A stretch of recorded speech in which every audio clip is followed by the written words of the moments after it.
Previously on Wild Beyond the Witchlight. And eventually the fog does begin to clear, and on the other side of the fog becomes clear what is going on the other side. The washing line is attached up higher above. There seems to be one set of stairway leading up from the ground that you're on, and your rope is dangling down as you make your way into this sort of space and see this this place in front of you as this is all going on. Some sort of strange pillared cottage. So yes, you come in. So you got there's a strange recessed pool with mouldy clay tiles that takes up most of the large square room. Stagnant water fills the depression to a depth of about 1 foot. Rising from the pool's center is the head of a stone well that gives off an unpleasant odor. In one corner of the pool stands a tall, dirty, freestanding mirror in an oval frame, and it seems to be floating on the back of a large lily pad. Craig, as you start coming back down the stairs, and you come out to actually talk to Keith like that, you suddenly start to hear a sort of a buzzing sound coming from behind you as this is all going on. And you sort of Craig like puts his finger in his ear and sort of wiggles it about like, oh no. I don't like that. That's what scares me. I hate it. Yeah, the swords, so just keep splatting them into the floor. This is all going on. Bee has really hit me. And I think it's at this point that you hear coming from above, What on earth is going on down there? and in that exact same moment, in front of Craig, the doors slam shut in front of him. You hear kunk as locks trigger and everything, and then Edward, from behind you, what you're starting to see is black smoke is starting to seep slowly but surely down between your legs coming down from the floor above and the spiraled staircase, and you just hear coming from that same staircase, Edward, I suggest you all get up here now. So yes, so we've had that. You've had that yelling voice from upstairs. Edward, the black smoke is coming down the stairs behind you as this is all going on. You've been called to make your way. What do you guys do in the moment here? Which way do we go up? Look, it's coming from over on this side over here. Yes, is what Edward's saying. Keith, in the moment here as this is going on, you're drenched and your skin feels awfully itchy right now as this is all going on. Can I like scratch myself, but instead of with my hands, I will do it like with my long ass feet. If you've ever seen Bambi, like the other rabbit, like yeah. yeah. As you start scratching away as that's all going on. It's uncomfortable but not horrendous, if that makes sense right now. Oh god, this feels horrible. Brody doesn't look too happy either, he seems like whatever's going on with mushrooms has dulled the pain.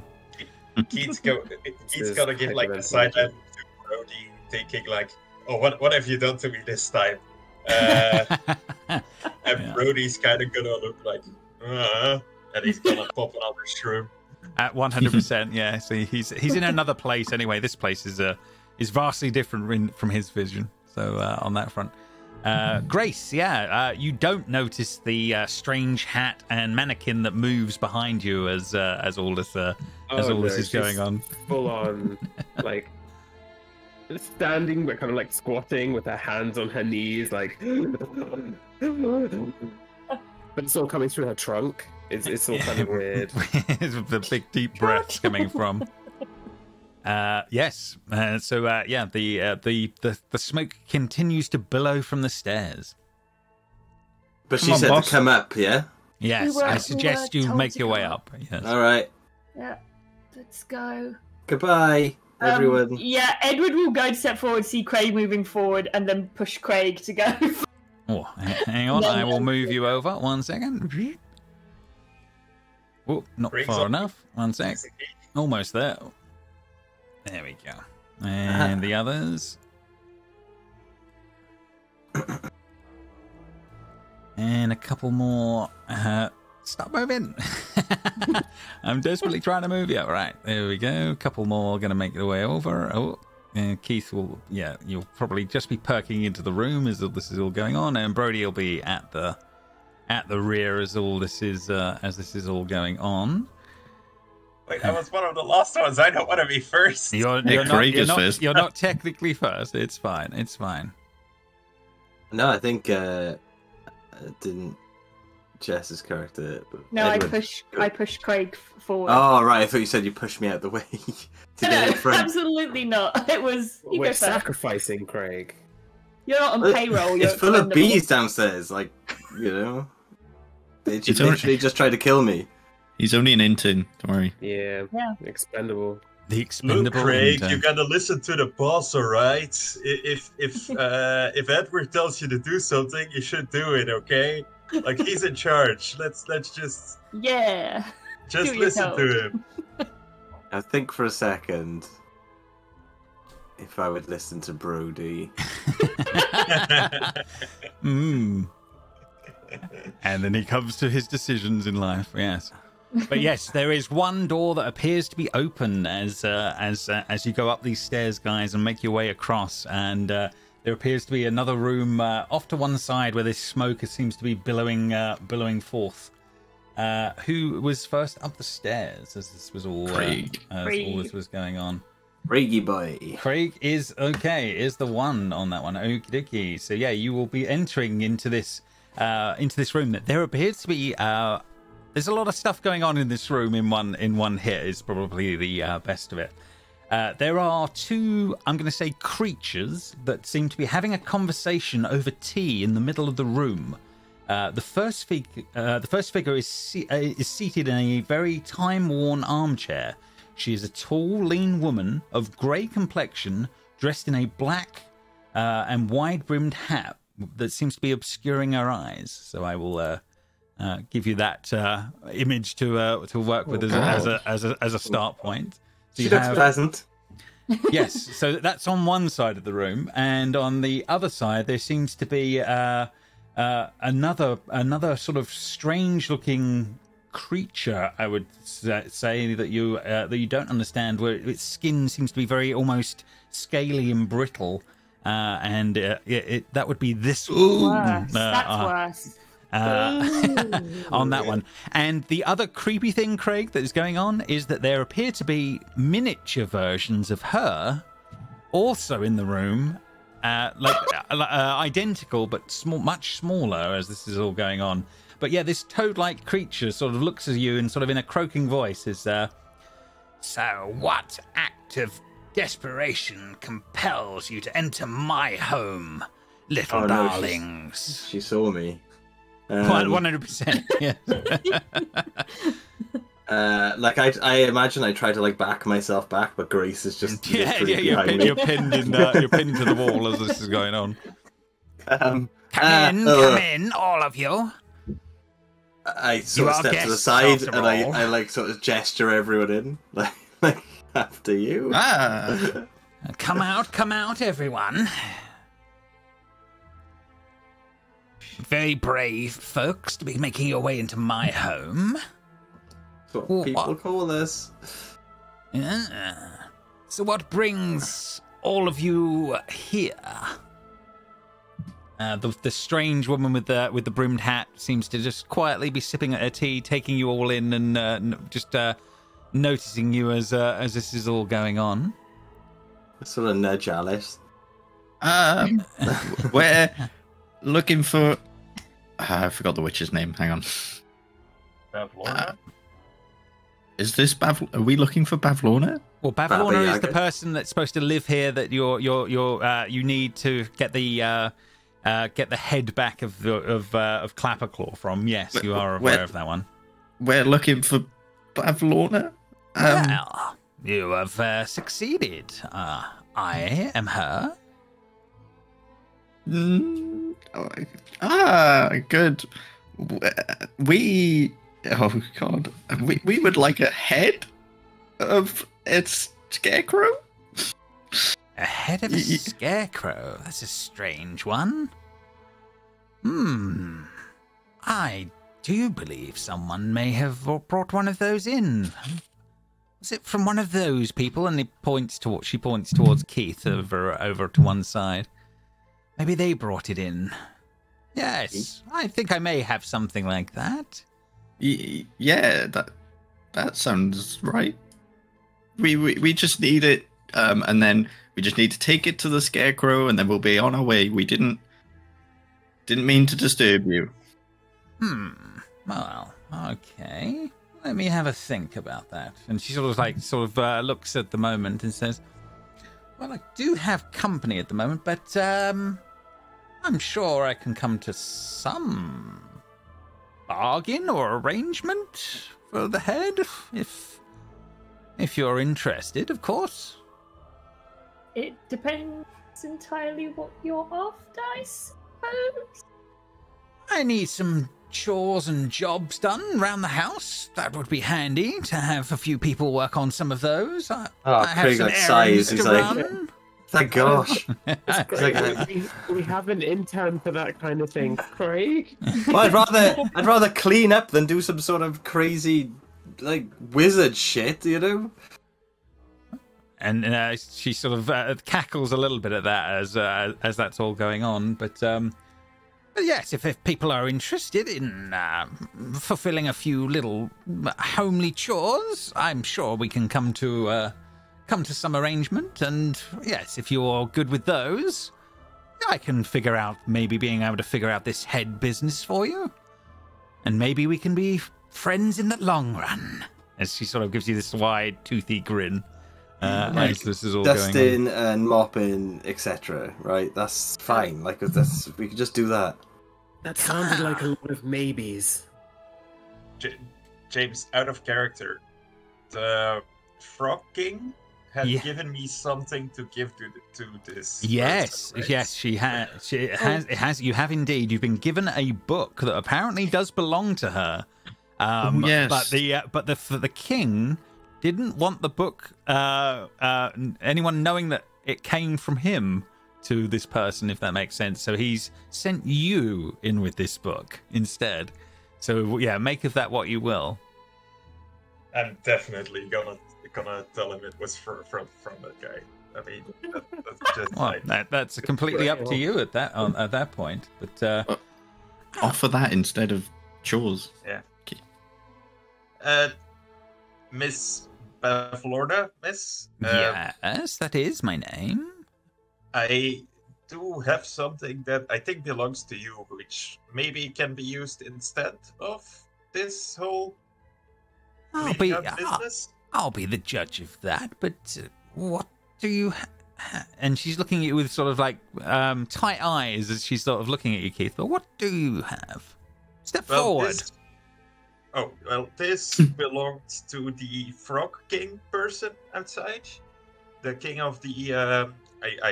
Grug, was it, I think? Is that the name that they have? It's not, but yeah, on that one. And she's like, And so you pull out this book and try to pass it over at this point, or whoa, yeah. I mean, he didn't want you knowing that it came from him, so I don't know why I had to. She will attempt to snatch the book from you incredibly quickly, Keith. Will you allow that to happen? Am I fast enough to withdraw it? You would be if you wish to be. So she would grab air, basically. Yeah. If you want to pull away from the hag and do that, you can if you wish. Yeah, I'll try. Okay, no worries. Make a. I'm gonna say just make a straight dex, and we'll see how her dex. Would this be sleight of hand? Yeah, you can go for sleight of hand. Yeah, with that, I'm happy with that. I'm going to use her as straight dex on that one. Well, that was Brody. That's Brody. Oh, that would have been. How did that guy end up with that? Right. That's still pretty good. It's still pretty good. Okay, so yes, you literally you managed to whip it back from her, and she says, That is my book, sir. I would pass that over pretty quickly. Who had that? Where was it from? and you'll see she's getting angry in the moments, Keith, as you do Like I that, said, as she's stepping forward. Alice steps back and just... Craig steps down the stairs. Like I said, the Frog King had it, and I am graciously returning this to you. This is yours. You will get it. Now! Pass it to me now! And she's getting very livid, Keith, in the moment. I think this counts as a gift, and we requested a head in return. Yeah. Ah. Here, take this as a gift from me. Her eyes go wide, and she says, I suggest you take that back, or you will never Wait, see did- you will never did see you the not want the outside of this room. You Didn't you want it? cannot gift something that is already mine, in my domain. and you can see she's starting to get very loud in this. These rules are awfully wishy-washy. Like, Yeah, I don't really think this is in your possession, so it's not really yours at this current moment in Also- time. Isn't the Thieves. hospitality rule in play? Stealers. Make an insight check, Keith, in this moment. dealers. Oh god. We are going to die. So be it. So with a 15, you think you may be half right, Keith. That there may be more to this than she's letting on. She may be not telling the truth in these moments as part of it on that one. But yeah, she's getting very angry and livid at you, and but she's like she sort of stands there staring you down, Keith. Do you hold your ground in this moment as she's sort of getting angry and yelling at you? Yeah, I will clarify. We did not steal this. This was freely given to me by the king of the people that live right outside your house. I am just returning this to you. Take this as a gift of our will and of our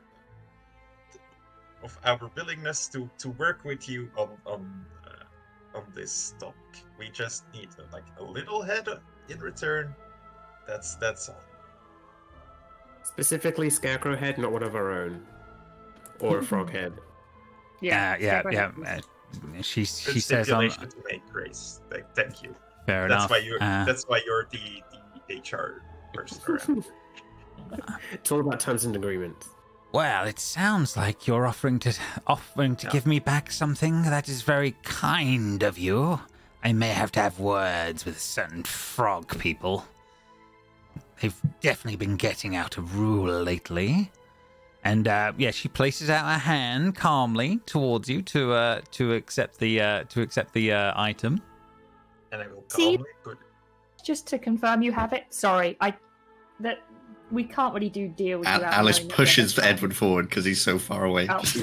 Edward like stumbles forward. He's just like, yeah.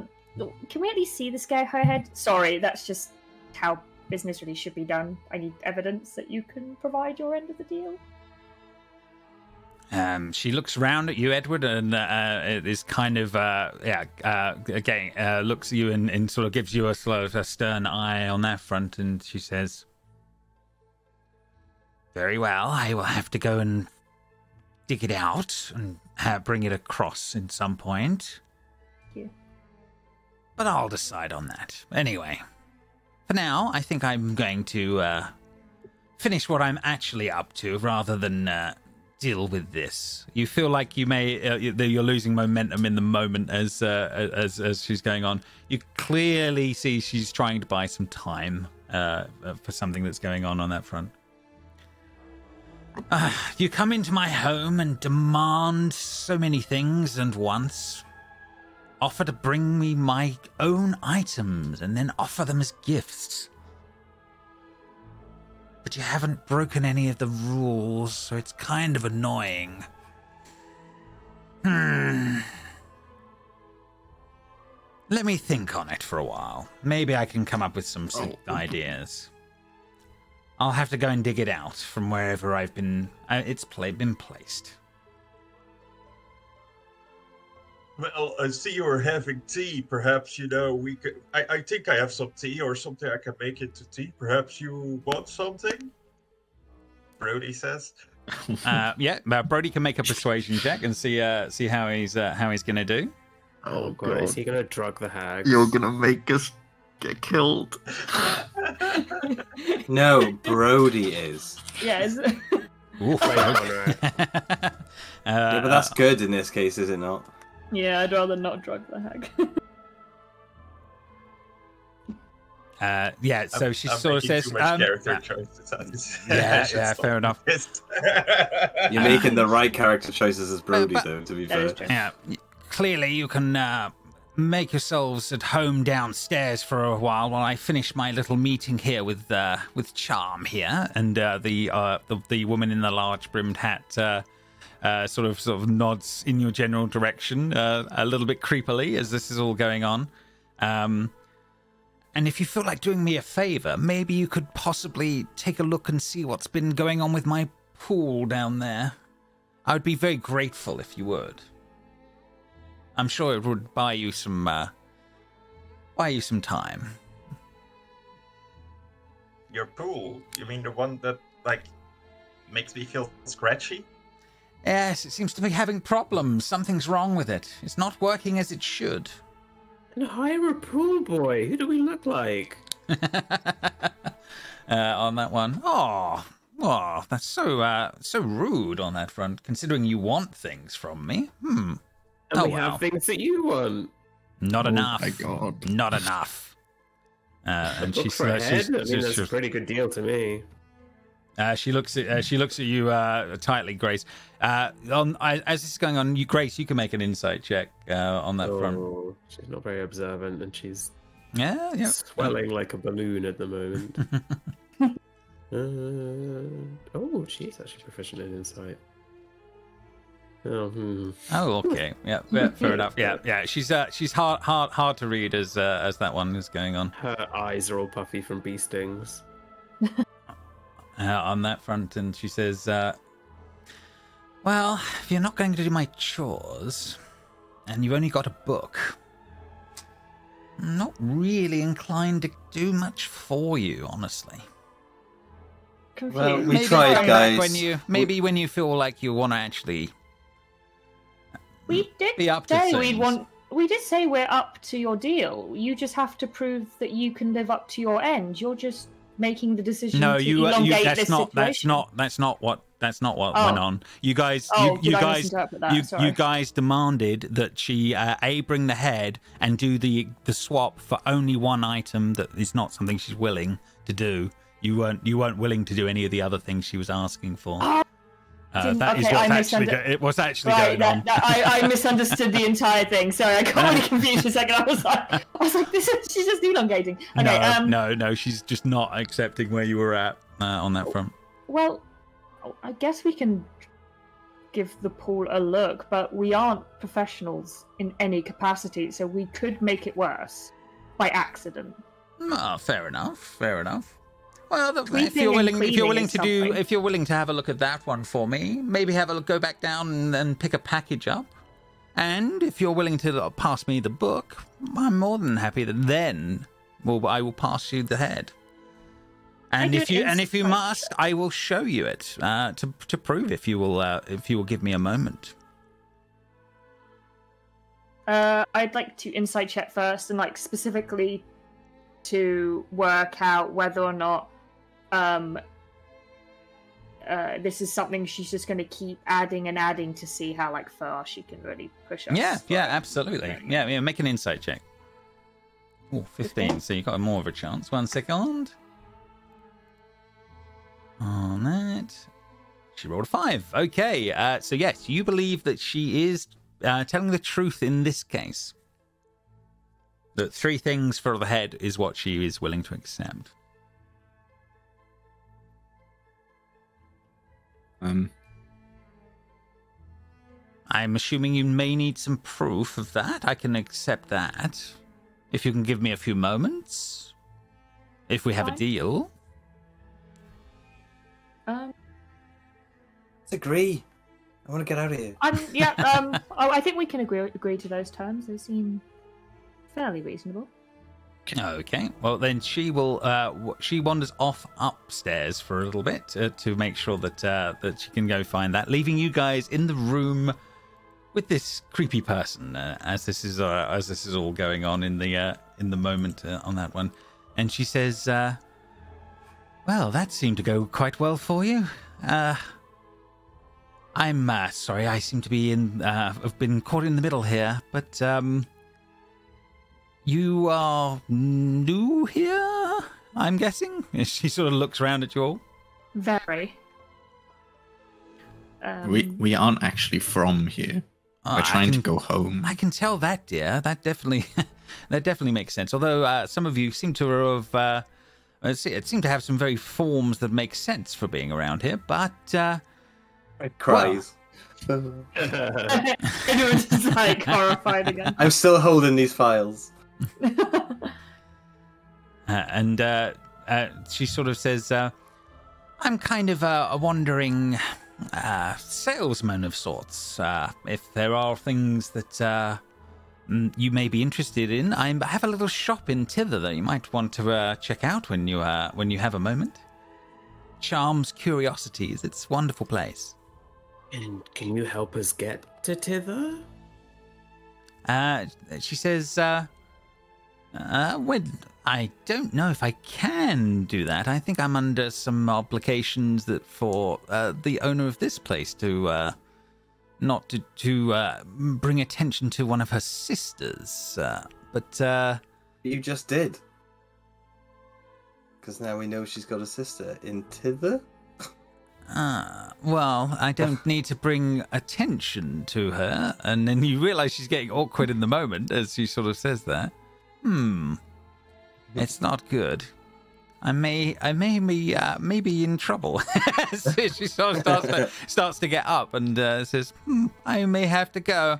I'm sorry. Pleasure to meet you all, I guess. Hang on. So should we me. tell her that you just mentioned her sister, or no? I wouldn't bring anything up like that if I would suggest. So no. you're willing to take us to Hither? Absolutely not. I would be in more trouble. My God, sir. Could you perhaps tell us anything you know about her link with the book, maybe? The book? I haven't actually, but I am intrigued. I haven't seen this book in detail, but I did spot it. Am I maybe possible to have a quick peruse? Why she's not here? No, don't do that. Who looks at Keith and goes, it's technically in your possession, it's your choice. Keith, you own that book now. Yeah, it's yours. It's Keith's book. Oh wait, we read it. We can just I can just tell her. Here. Damn. I can tell her what's in it. You know what? If you wait for a little while, we can tell you what's in there without having us give it to you. No, it's not a problem. I don't need it given to me or anything. I was just curious. And she's kind of like pulling away from all that. Well, anyway, I should really be getting on my own way. If you can wait in town, we have like a little accommodation that we are currently staying at. It's the house with the crocodiles in it. If you wait there, we can come and we will gladly tell you what was in them. And she says, and she's sort of looking around awkwardly for some reason, and she says, well, maybe some other time. She sort of smiles. I must be going, as this is all going on. Keith and Grace, do you let her pass by you through the door? You're not going to finish your business? I was just having tea, dear. Can I insight? Sure. Can I insight that she was just having tea? Yeah, absolutely. 10, not impossible. 1 second. Let's have a look and see what it is going. She's hard to read, Edward, unfortunately, with a 12 on that front. But yes, sorry, Keith and Grace. Yeah, you're the ones in the way of the door as this is all going on. I'd rather passed. No problem. I'll be seeing you again, maybe. Have good luck. And she starts to. as she starts to dart down the stairs pretty swiftly as that is all going on. Yeah, you guys are in the room for a little while as this all goes on, as a few minutes will pass. And then... oh, wait, did these hear what we were talking about? I totally forgot these were in the room. There are these little beasties that seem to be sitting around in the corners as this is all going on. But yeah, they seem to be listening intently to everything that seems to be going on as this is all happening. Do they look lizardy? They look identical to this one, but just a miniature version of her. They look like two little miniature versions sitting off to one side. Edward will cautiously wave towards them and just be like, "Hello." And they wave back, little tiny hands coming up as in the moment as that goes on, but they don't speak in the moment. Are you related to the occupant of this home? And they sort of nod. Cool. They adjust their little glasses. Do you like living here? Sorry, I'm not good with uncomfortable silences, so I'm just keeping conversation. They sort of nod and give you like a wide, toothy grin, like she did before on that front. It's probably about the same moment as Bavlorna starts to make her way back down the stairs on that one. And under one arm she has a big, bright pumpkin head that seems to be in the right sort of shape for what you'd have been probably sent in to describe. And it says, "I think this is what they brought in the other day. I think this matches the description that you may be talking. Is that proof enough for you all that I have what you're after?" See, that wasn't so hard. Yes. As he sort of sort of holds up this sort of pumpkin head and sort of shows it off around on that one. It's an interesting item. I'm sure he will enjoy having it back. Yeah. Yeah. Your children are lovely. I tried to have a conversation with children. Is that right? Yeah, she sort of laughs. She laughs at that one a little bit on that front. My lawnlings, yes, they are good little workers. They keep things running around here when they need to. They do a lot of the work. The Bloody Toes doesn't. Bloody Toes. The bloodied toes or hose? What was that? Sorry. Bloody hose. Yeah. Bloody hose. Yeah, that's a whole different world. Yeah. I'm not quite sure we're in that world, if that makes sense on that one. So any work that Bloody Toes doesn't do. Save that for vampires. Yes. But they're not doing a very good job then with that pool. They haven't. No, they're no good at plumbing. No good at all. Neither are we, to be honest. Well, let's see I took a plumber's course. Did you? Everybody looks round at Keith as he says it on that one. I mean, yes. Well, I'm sure you can think on your feet. Okay, we'll be downstairs doing the pool, and we'll come back and get the head. Fair enough. And yeah, Keith, make an insight check, please. Thank you. Oh God.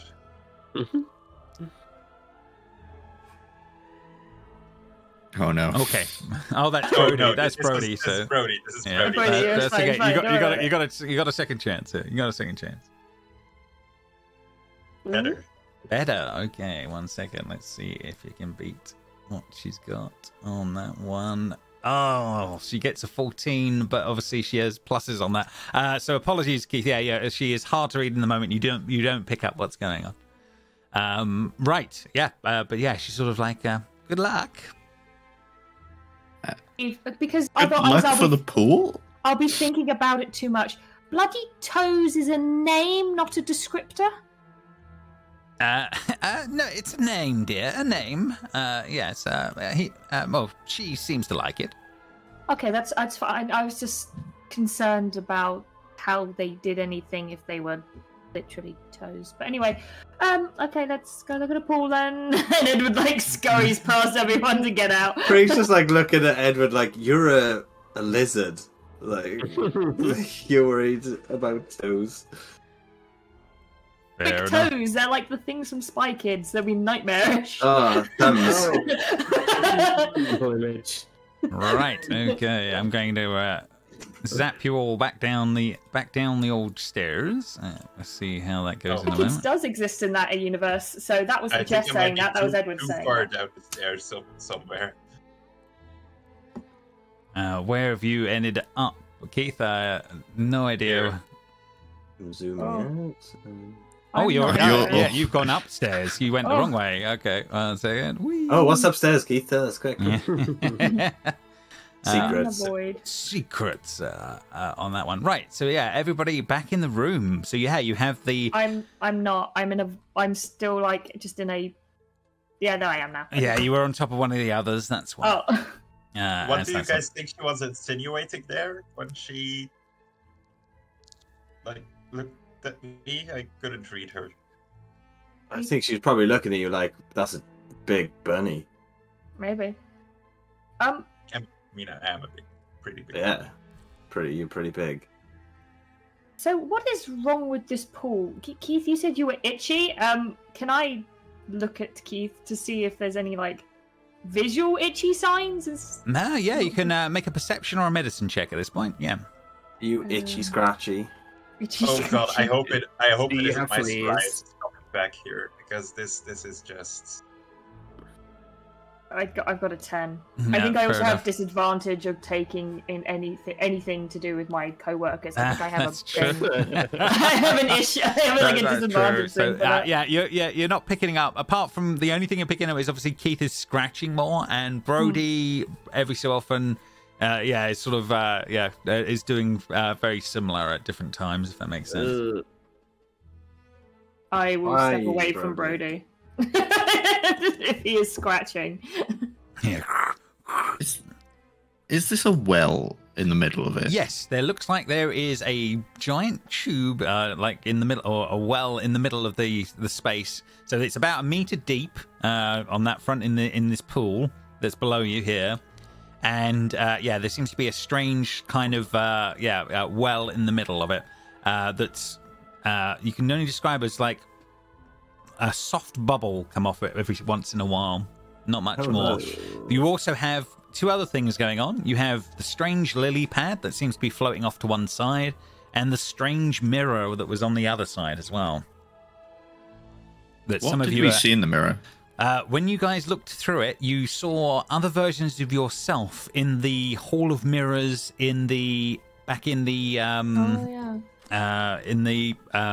back at the carnival. Yes, sorry, that's what I was looking for. There you go. There is a word there. But yeah, you saw versions of yourself as you were back in the carnival.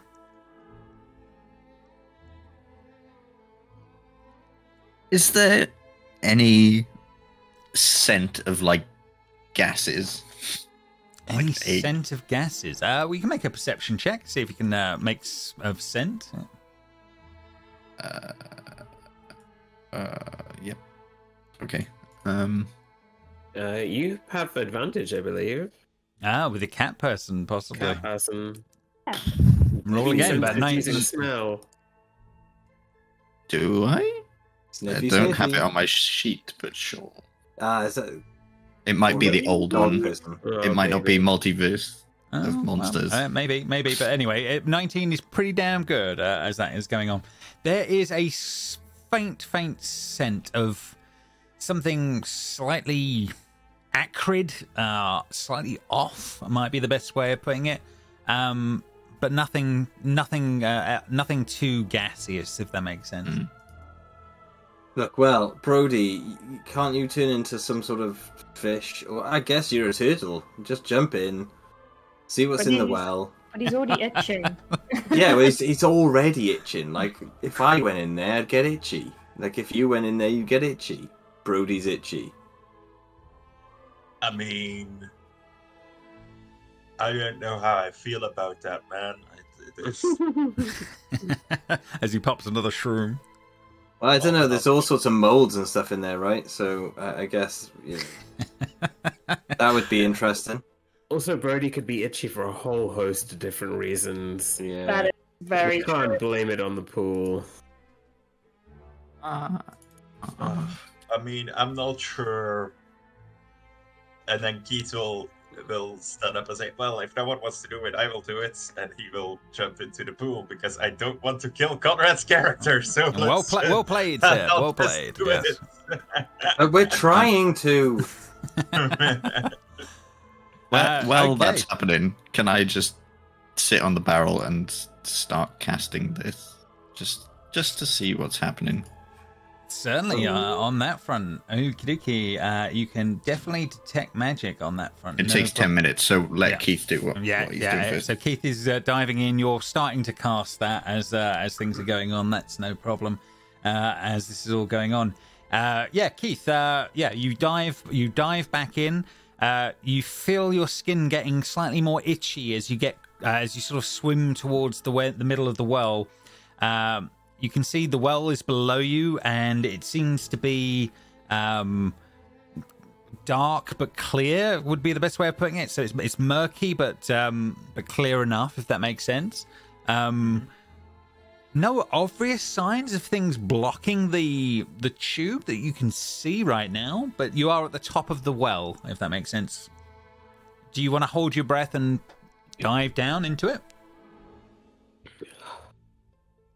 Yeah, I'll come up, take a deep breath, and dive down. Okay, fair enough on that one.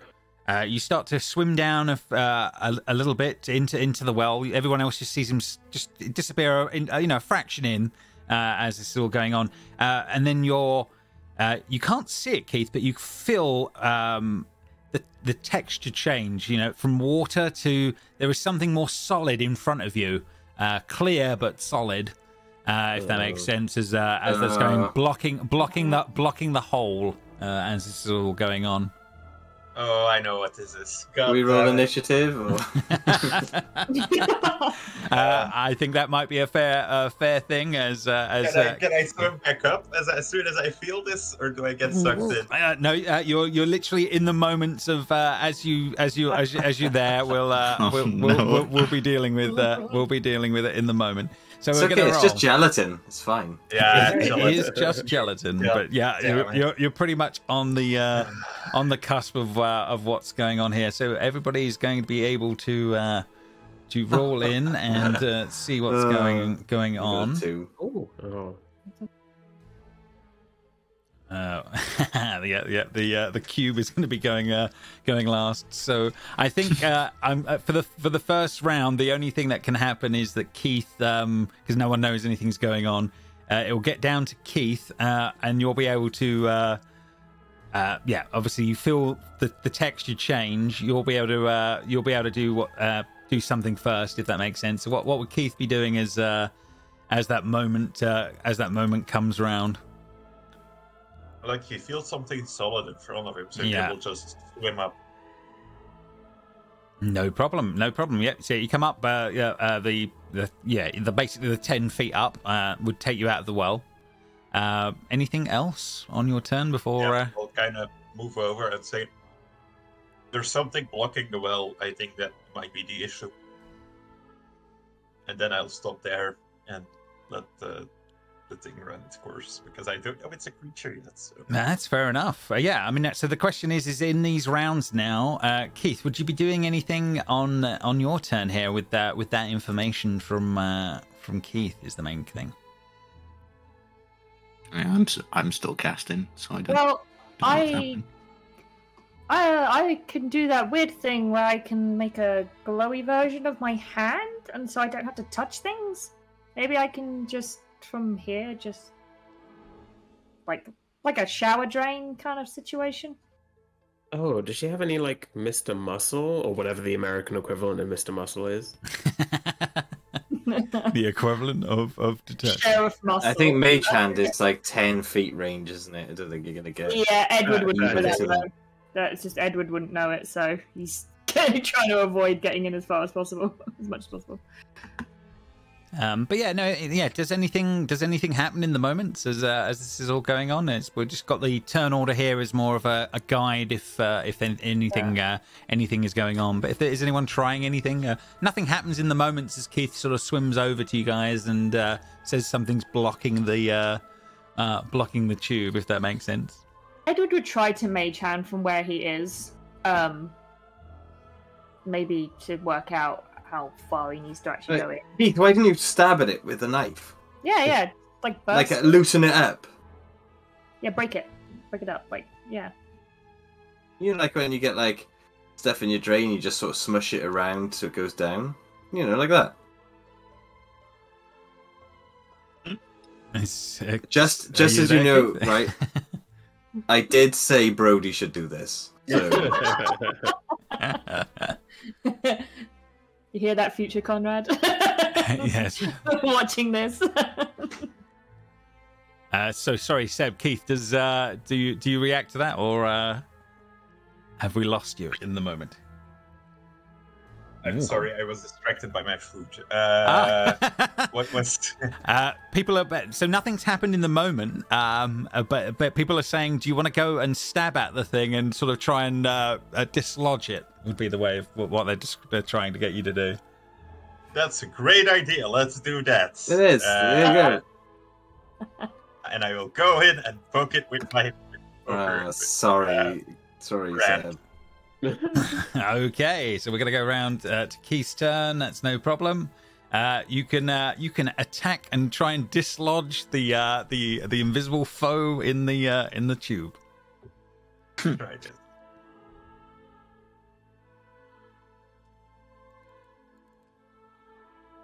Oh God. 11 to hit. 11 to hit. I don't think you can miss a cube so as this, but it clearly, Keith, I think you realise in the moment as it starts to move around and swish as this is all going on that you may have awoken whatever or made something angry in the moment as this is all going on.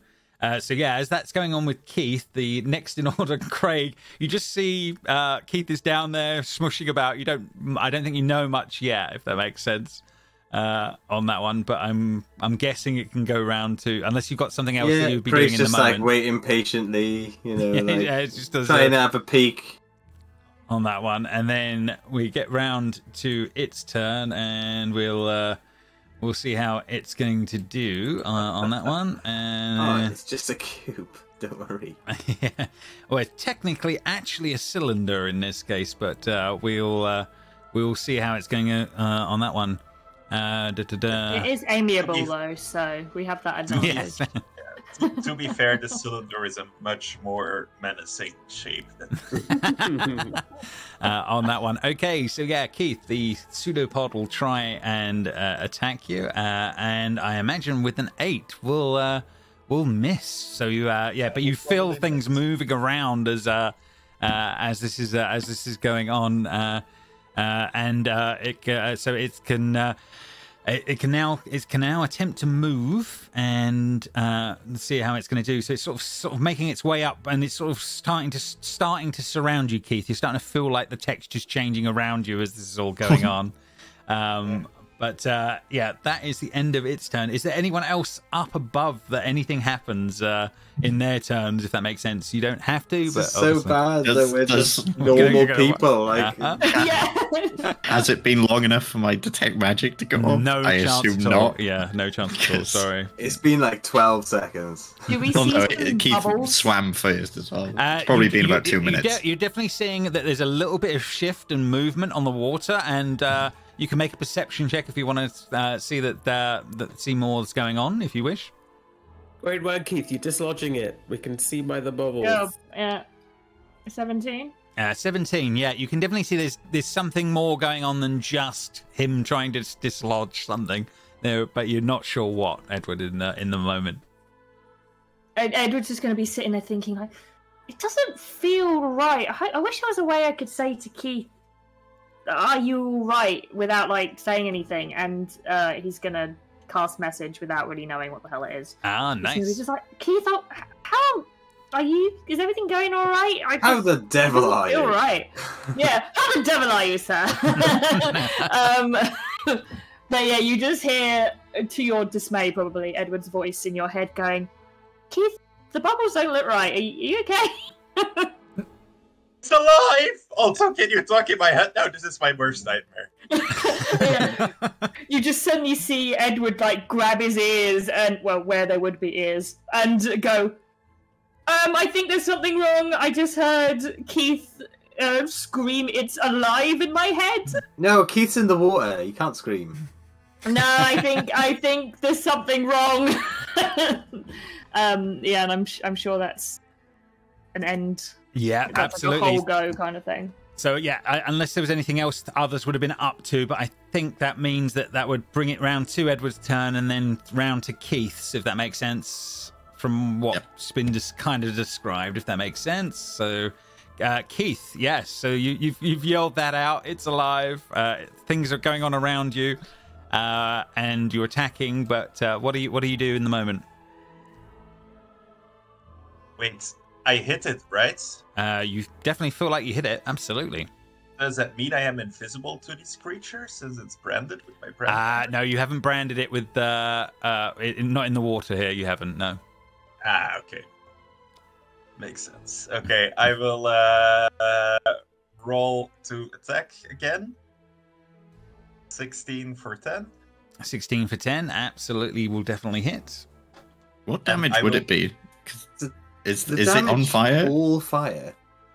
Oh man, is it all fire damage on that thing? Yeah. Yeah. There's no fire going on right now. With what's going on under here. It's my red fire, so I imagine it's heat, right? Heat doesn't necessarily mean that. Yeah. All right. Yeah. I'm gonna let it slide. But yeah, it's definitely not doing all that it would normally do. Let's put it that way. Okay. Sure. Fair. I will swim up, trying to get away from this, as I feel it start to envelop. No problem. So I will swim up as far as I can. Okay. Yep. So yeah, that will be 10 feet up, and then any movement after that is obviously movement as you see fit. Obviously, you're swimming, not normal movement, if that makes sense. Yeah, so I'm not sure how far I can get. You can just like half. Yeah, half movement. Yeah. Yeah. So if it's 10 feet up, and then that would be 15, I guess. Yeah. So it gets you the one. Gets you the one square. Yeah, my speed's 30, so like it'll get me there. Okay. Okay, so I'm like above the water, and I'll say, "It's alive! It's coming! Help!" Okay, and that would bring us to Craig on this front. It's just like, what the hell are you on about? The end. Well played, sir. Well played. I mean, come on. Like, who else is gonna, like? What would you say? Yeah, I'm with you. I'm definitely with you. You're not wrong. You're not wrong on that one. Yeah, absolutely. I could bear arms or whatever, but I don't think it would. It's an odd situation against a thing you can't even see, so I definitely understand. So on that one, Keith, it comes up, and you feel something trying to attack you. Let's see how it's gonna do. A 16 to hit. I'm assuming that's got more chance this time. I think 16 hits. Okay, on that one, and that's 12 acid damage, Keith, as this thing sort of catches you. And now, from your point of view, everyone, you just see there's like this strange, not glowing, but strange lump of something that's slightly different in texture around it in the or material in the water. So you're seeing an odd, shadowy shape in the middle, if that makes sense. That's a little different from the rest. Not much by much, but enough. That there's something going on. That is done, bringing us to Brody's turn. Okay, let's see what Brody can do actually, because yes, yeah. What choices does he have?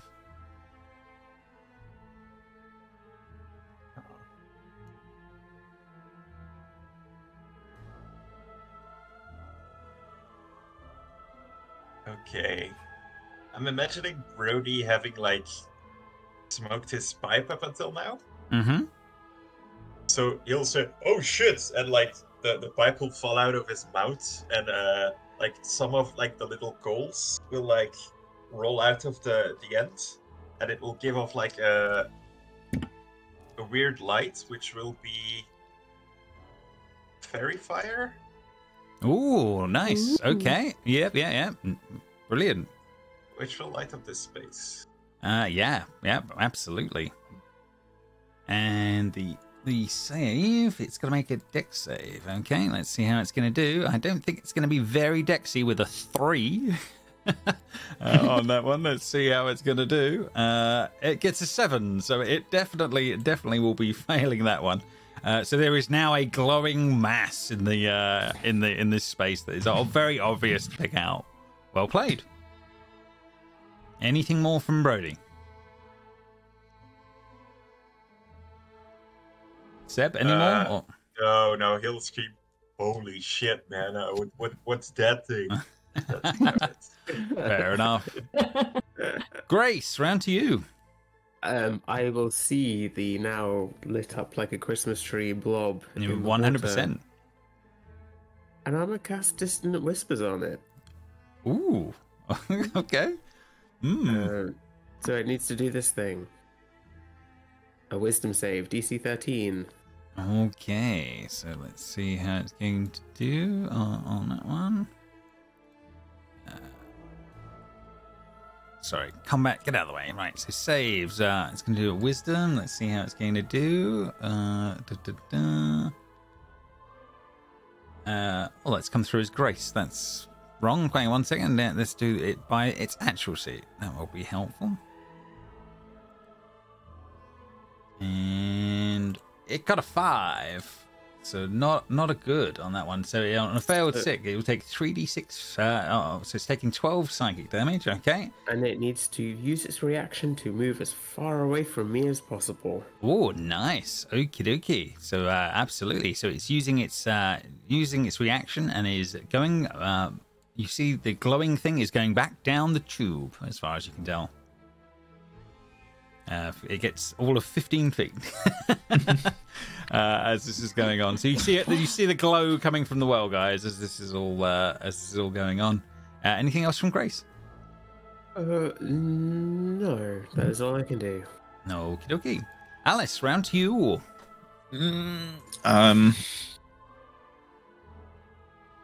Yeah, I can't see it, right? Because it's gone back down the well. You just see a glow from the fairy fire down the hole.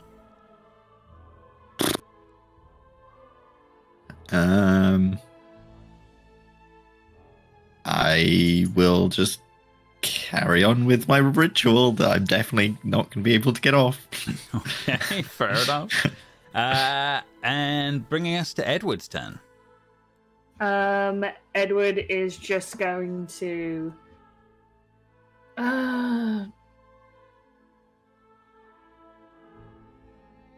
thing he normally would do would be extinguished as soon as it went into the water. Ah, yes, he has a problem with his fire right now. What else is he going to bring to the table? Is useless. I'm sensing a problem, yes. Do I have any items of use?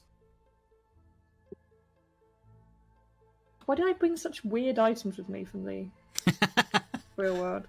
Because we weren't planning on being in the Feywild? Yeah, my Nando's black card is useless here. Edward is there anything... Edward's gonna like reach his hand out towards Keith to try and be like, dude, get out of there. Like try and like coax him out like in a friendly manner. Okay, yeah, fair enough. No, that's okay. Yeah. You're not diving in to try and pull him. You're just coaxing him to the side.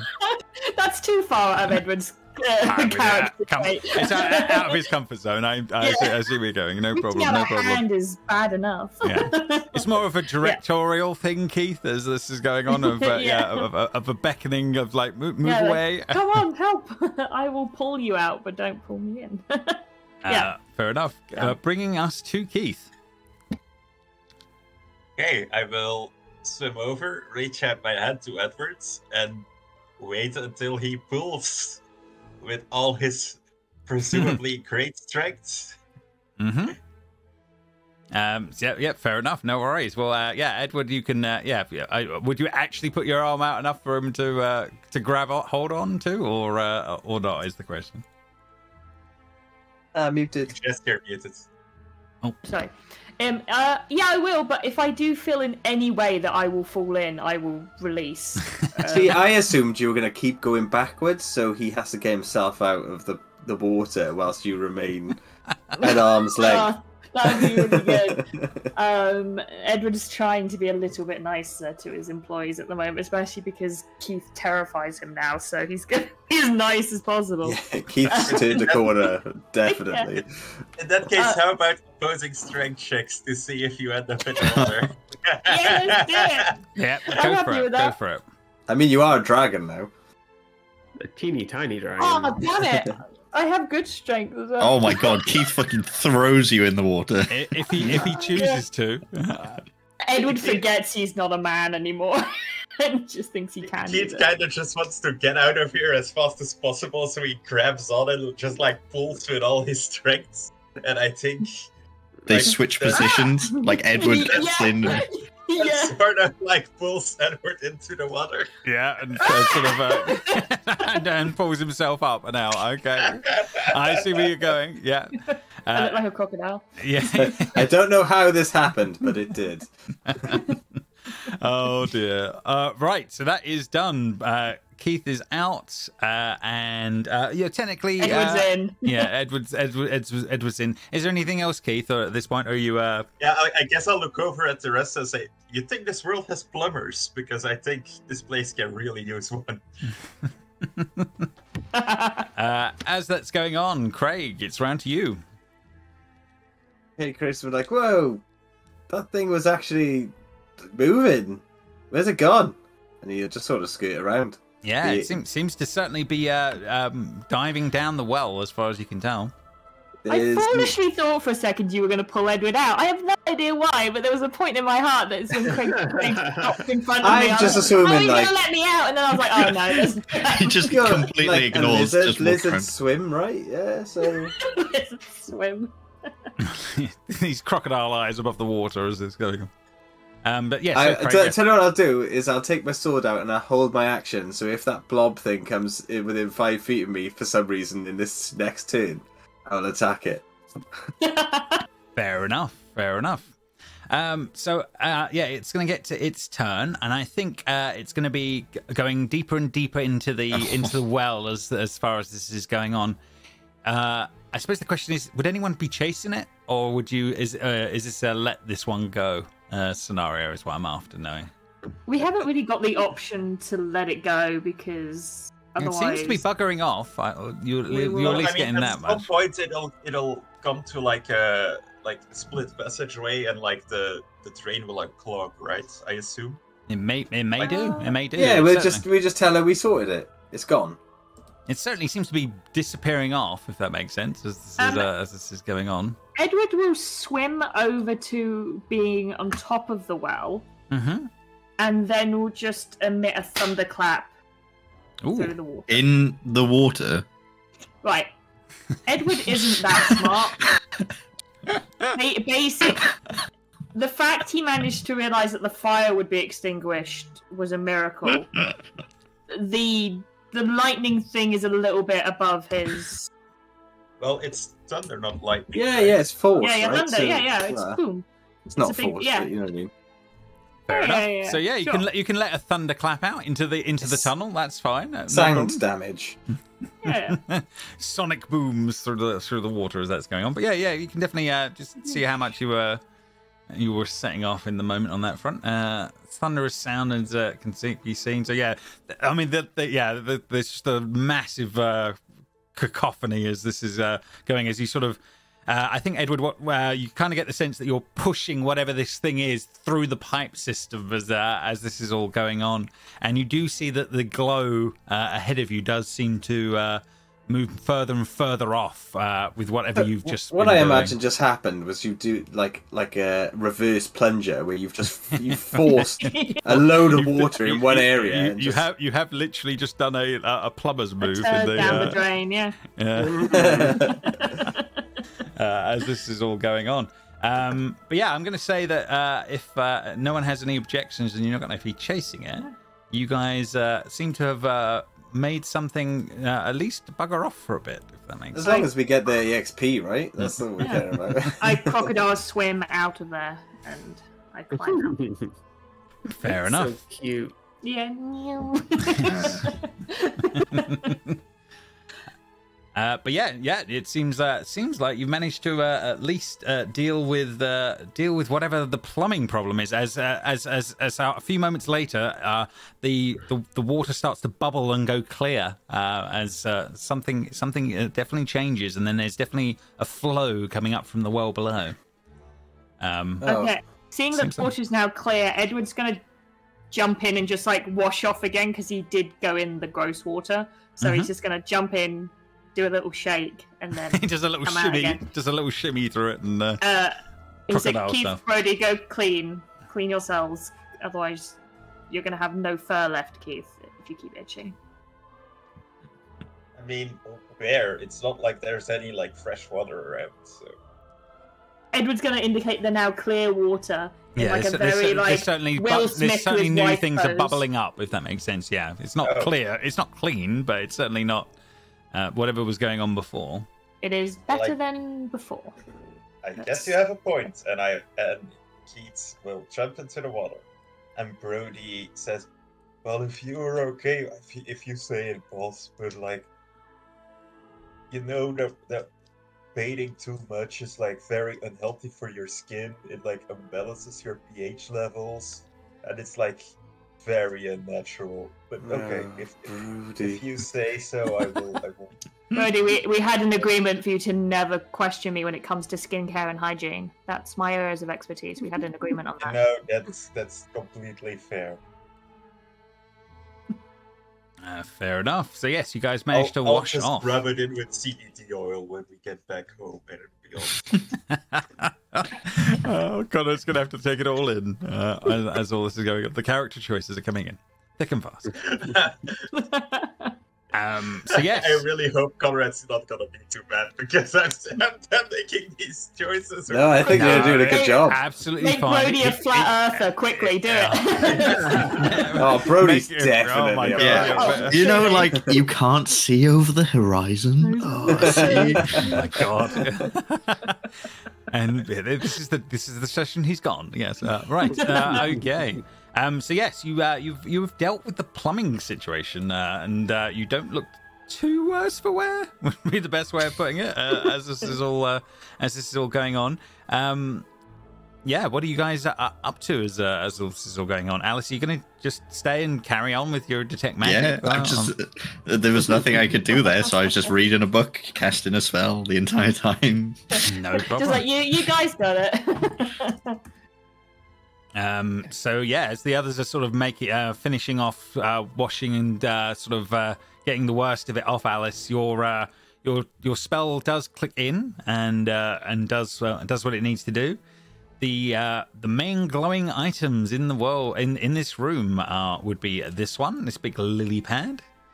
The mirror would be another one, and then one of the mannequins, and it is just the hat on the top of the mannequin that it seems to be one of the things that seems to be glowing profusely in the moment as this is all going on. The lily pad.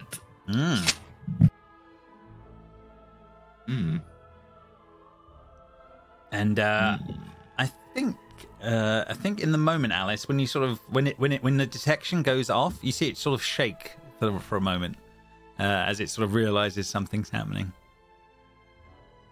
Oh, it's moving. I'm shy. Can I like reach out and touch it? I don't want to go in the water.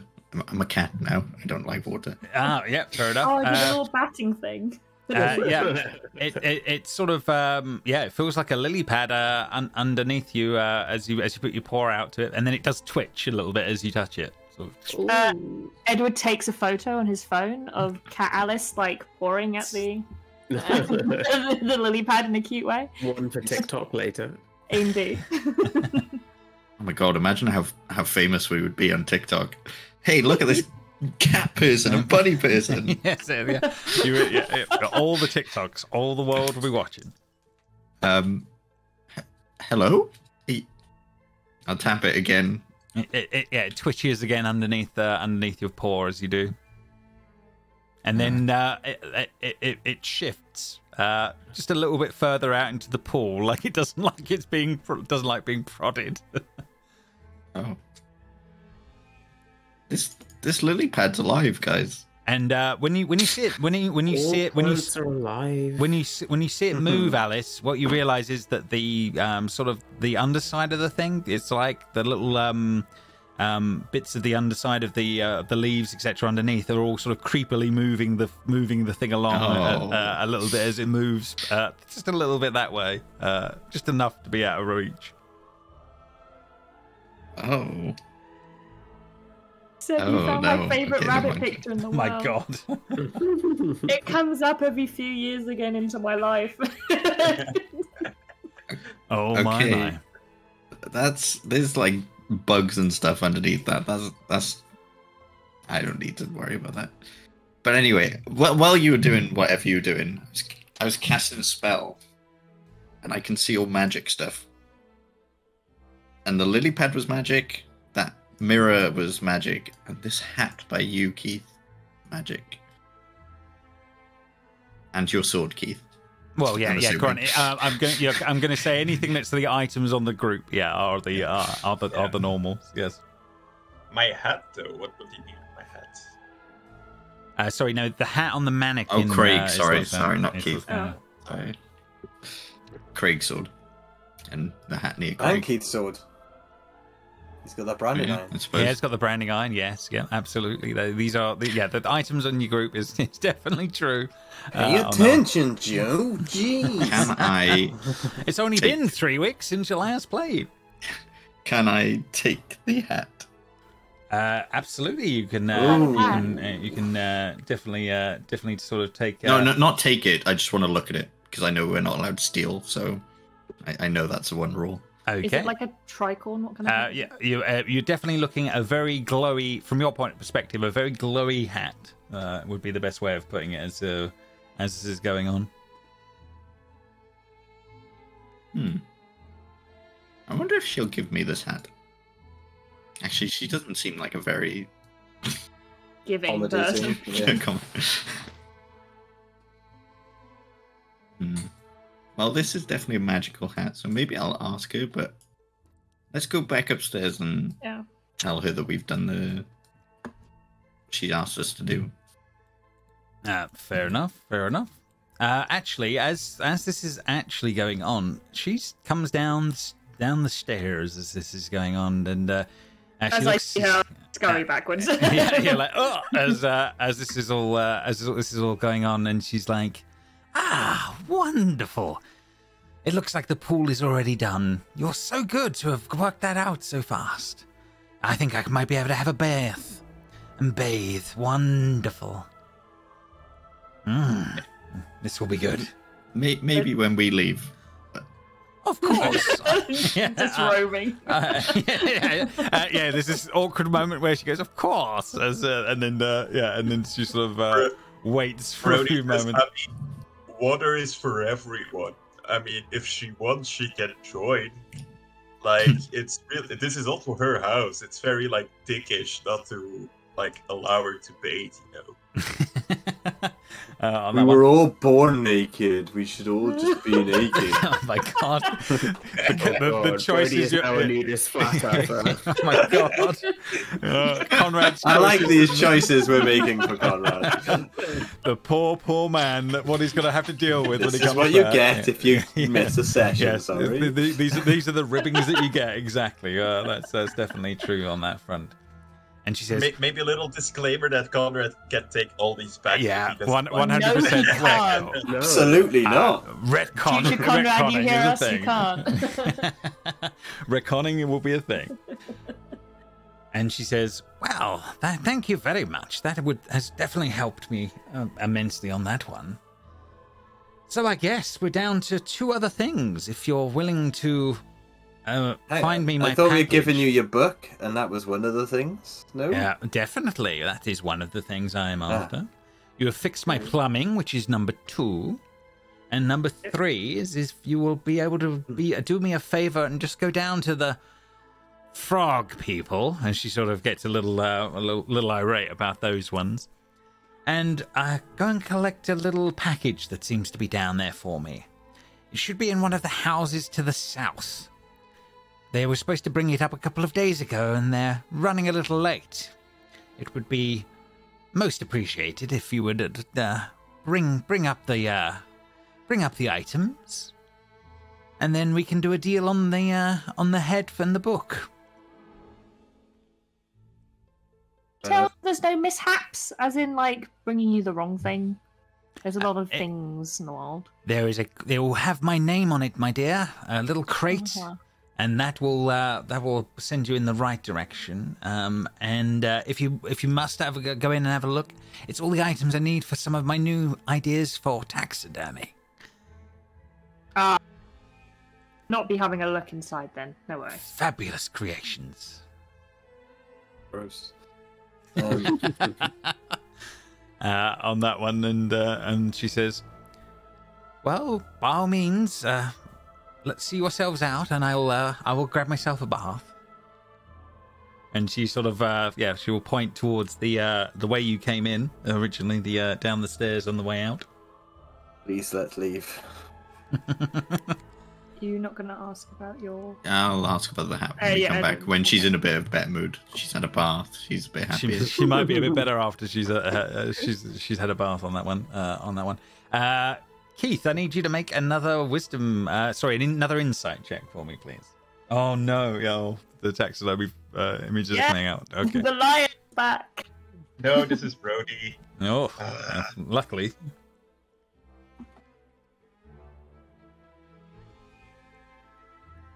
I keep forgetting I need to switch character.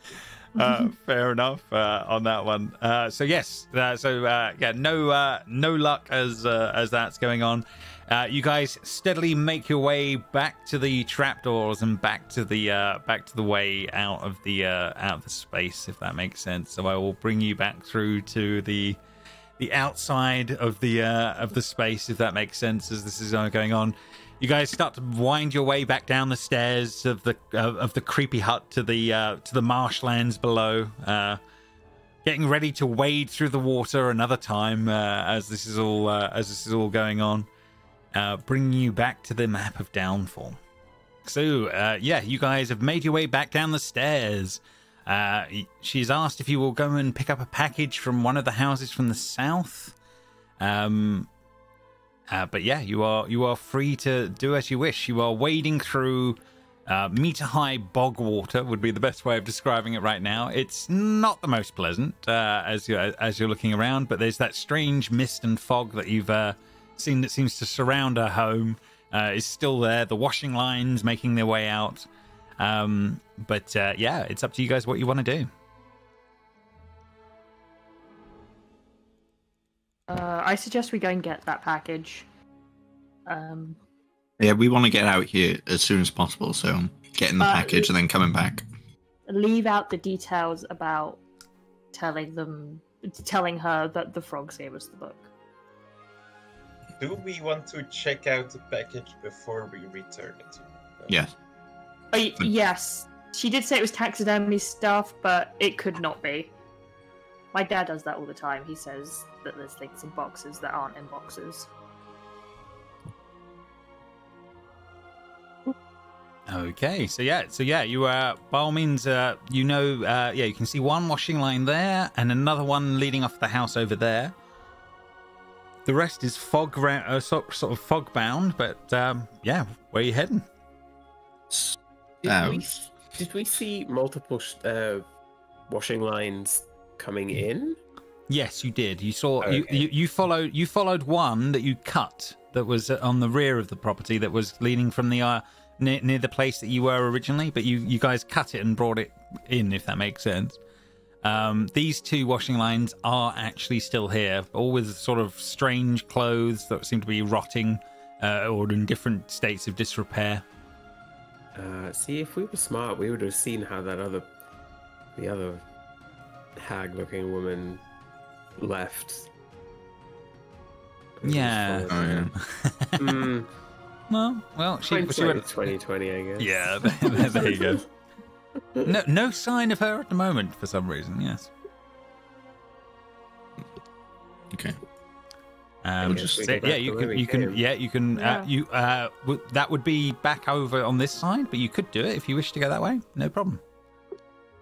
Or you can traverse the frog in other ways. It's up to you. Or follow a washing line out. I think any of the options are yours. This washing line looks good. It's going down to the south. Yep, that's definitely. Yeah. You can definitely see it hanging off the side of the ropes here. So yeah, so you guys sort of follow and make your way down this kind of way. Mm-hmm. No problem. Yes. You can move your tokens. You should be able to at least. Hey, there we go. To me. Follow the little kitty. You can do it. No problem. So as you guys come through the fog here, there's a few things that you notice. You notice a bunch of frogs that seem to be up on a high defense position would be the best way of looking out around the outside of the place and sort of taking things in. You see that there is a bunch of people that seem to be in boats, sort of slowly sailing around, and they're good afternoon, as one of these is sort of looking over at you all as you come wading out of the water. They seem slightly surprised, but happy enough and pleasant enough as that's going on. The other things you see are a strange kind of cooking pot, would be the best way of putting it, on the top of some sort of roaring fire over on this side. And then further off, there are a few huts around in here and there that are off more further to the south. I mean, we could go check out the cooking pot. I'm sure there will be something to eat. We can maybe take a rest, maybe regain some of our strength, and then go deliver the package. Shout. I don't think that the hag will mind if you take another hour to deliver. I think snack breaks up. You certainly not had any sort of time constraint put on anything that you've been asked to do at this point, as far as you're aware. Suggesting a break. Yes, good shout. Okay, so yeah, you guys are going to make your way around to the cauldron area. So yeah, you climb, or you could probably go around on the easy side and make your way up easily enough. Nice and warm, a bulbous green-black cauldron with a thick black lid sits above a bed of hot coals on 6 sturdy iron legs that protrude from the curved bottom of it, like the extremities of a crab. A wooden ladle hangs from a lanyard looped on around its lid. Is there anyone even close to it? Not that you can see, no. It just seems to be here on its own, bubbling away. But I'll move you all over so as you guys have sort of made your way into that general vicinity. Yeah, as far as you can tell, obviously there's bubbling coming from it, but the lid's closed, the coals are there, it's warm and relatively pleasant compared to the dampness of everything else where you've just come wading out of the water. We saw some frogs right on our way over. You did, yeah. There was definitely a couple on guard from a place over the top. They sort of took you in, but they haven't sort of stopped you or done anything like that. And you got a wave and a hello from the ones on the water, but nothing more than that as no one's been stopping you doing anything as this has been going on. Okay, Edward's gonna clamber up and wave over and go, "Hey, is it all right if we have a little bit from this cauldron? We're hungry. We've been through a plumbing issue and it's been exhausting." I don't know if you can do that. One of the frogs sort of legs over on that one, but I think it's magical and probably locked, from what I recall. We won't eat this then. Thank you, sir. And then Edward's going to jump down and go, You're welcome. Yeah, it's magical and we shouldn't eat it. No, we shouldn't eat random stuff. Cooking in the middle of nowhere. It would be random. Well, it's warm. It's safe. We can just rest here for an hour or two. Craig pulls out his cupcake and he's like, a cupcake. Yes. And he eats his cupcake. Do an Grace Arcana. looks at it jealously. Can I do an Arcana check just to see if I get a general vibe from this pot that being near it for a long period of time will make us? You can make a general Arcana check of of what's going on. Yeah, no problem. 17. Okay, on that one. Yeah, you are getting a vibe off it, and you get the sense that that's magical. The other thing is you're also getting the eerie sense that the flames and the coal is not natural, if that makes sense. This is you're getting vibes off this whole thing, right? Not just the pot, if that makes sense, would be the best way of putting it with a 17. It's like the flame and the fuel and stuff is part of the pot. It's like one entity, not a pot on flames, if you get me. Maybe the pot itself is the magical thing, not the inside. Maybe it's a weird creature. We've met a load of them. I don't know. I don't know if I trust and this. I think as you actually say that, and you say you think it might be a weird creature, I think the coals start to move enough that you get the sense of something going on in the moment, Edward. As it sort of a face comes out of the coals and sort of looks up to you and sort of says, "Hello, I guess you've spotted me." Oh god, it's like Sirius Black from that Harry Potter Yes. thing. God, Edward's like scrambling to get away. And sort of like the beady sort of eyes look at Edward as he sort of scuttles away, and it sort of it chuckles to itself and sort of and then sort of disappears back into the coals below. Seems pleased to have spooked you. Cool, Scarecrow. Are you okay with us just chilling near you for a little bit? We're very tired, and we would like you not to set us on fire. It's sort of the face sort of pops back up, and the eyes sort of look at you, and it's like, It's fine by me. Got anything to burn? I like things that burn. God, what have I got? And Edward's gonna just go. Doesn't anything burn if you try hard enough? fair. A bone doesn't really. There's certain elements of bone that doesn't. But... Why do you know that? Because I. Why wouldn't you? No, I can have a legit archaeology training. I can have a legit. No, I thought you answered as I. Oh no, Edward. sorry. Edward. That was just me rambling. Edward knows it. Oh, Edward knows it because he watches a lot of true crime. Oh, the tracks. Oh, Craig, have you never hidden a body before? Jeez.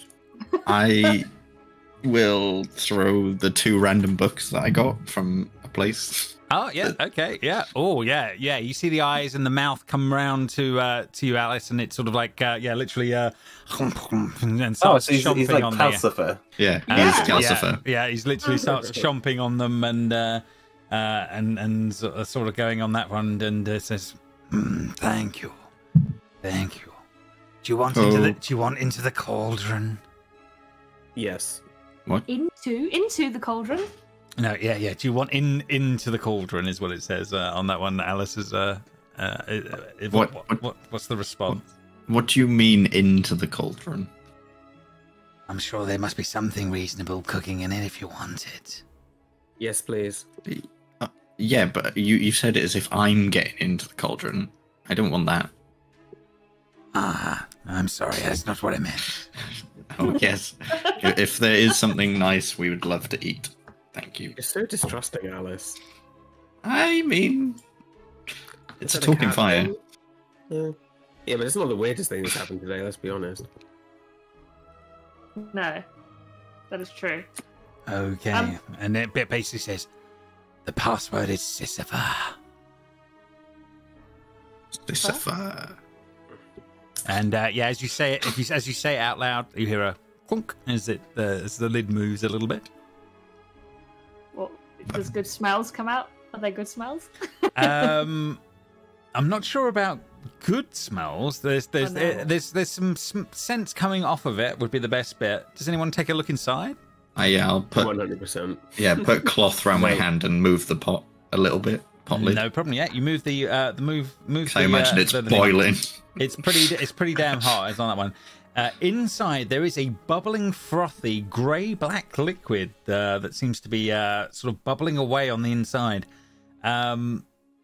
It's not the most pleasant of things, but it's not horrendous by the same token. I don't think you've got any sort of food stuff that you would recognize of it, but a grey bubbling liquid would be the best way of describing what you're seeing at the moment. Grace will ask for a bit of Craig's muffin. Just like pull a bit off.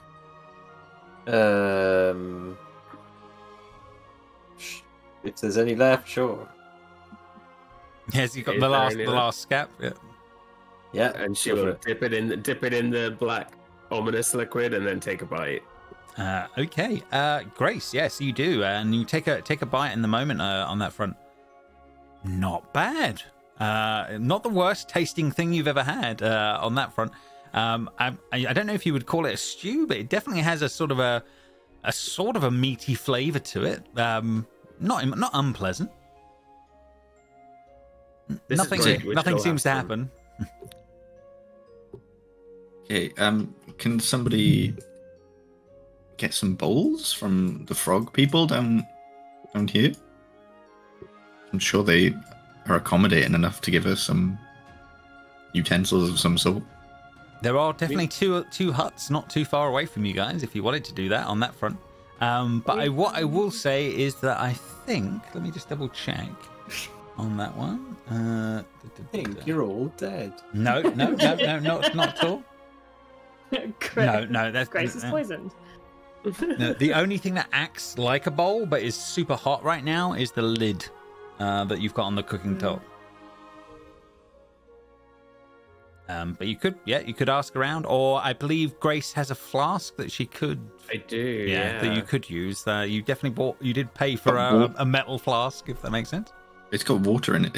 It's our water source, isn't it? It has got water in it at the moment, absolutely. But Let's like I said, there's plenty of the water. there's plenty of options. Let's just go down. Intern. Get the intern to go get it. Yes, intern. And Keith is already darting off as this is going on. But yeah, so Keith, where are you heading? This house. Okay, fair enough. You can see the hut that comes up in front of you, not too far. What do? You see a door, kind of like one of the wooden ones you've seen previously. I knock on the door. Okay. You definitely hear the rustling behind the door of a group of people for a moment. No one comes to the door in the moment. Do you wait any longer? Hello, this is King Please. Egon the Fourth of the Heron. Can you please open? I have a little favor to ask. Sorry, on that one, you hear a sort of just a minute, and then there's a whole bunch of bangs and crashes and scrabbling going on the other side of the door, Keith, and there's some shouting going on for a few moments, and then we love Scrabble, by the way, so. If he hears scrabbling going on, that's like his jam. That was a joke. Sorry, that was horrible joke. I'm really sorry.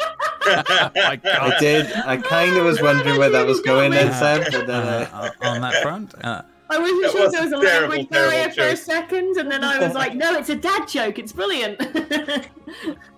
I'm sorry, James. Go That's on. okay. That's okay. I've not had enough caffeine to catch the joke in the moment. I was like, oh dear, not wise on that one. The door will crack open a tiny bit, Keith. You see I'm going to bring him in front here. You see one frog guy will start to appear through the door, sort of peering out with one eye, and sort of looks you over and says, "Yes, can I help you?" Okay, sir. I am here on behalf of my compatriots, and I will point towards the group sitting around the large kettle. And I was wondering if we can maybe lend some bowls. You know, we want to eat something, and it's a little bit more easier if we have like something to eat out of instead of like, you know, getting to burn our hands on like the odd metal like, lid of it. Okay. Keith, you can make a persuasion check of this guy that's staring at you through a crack in the door.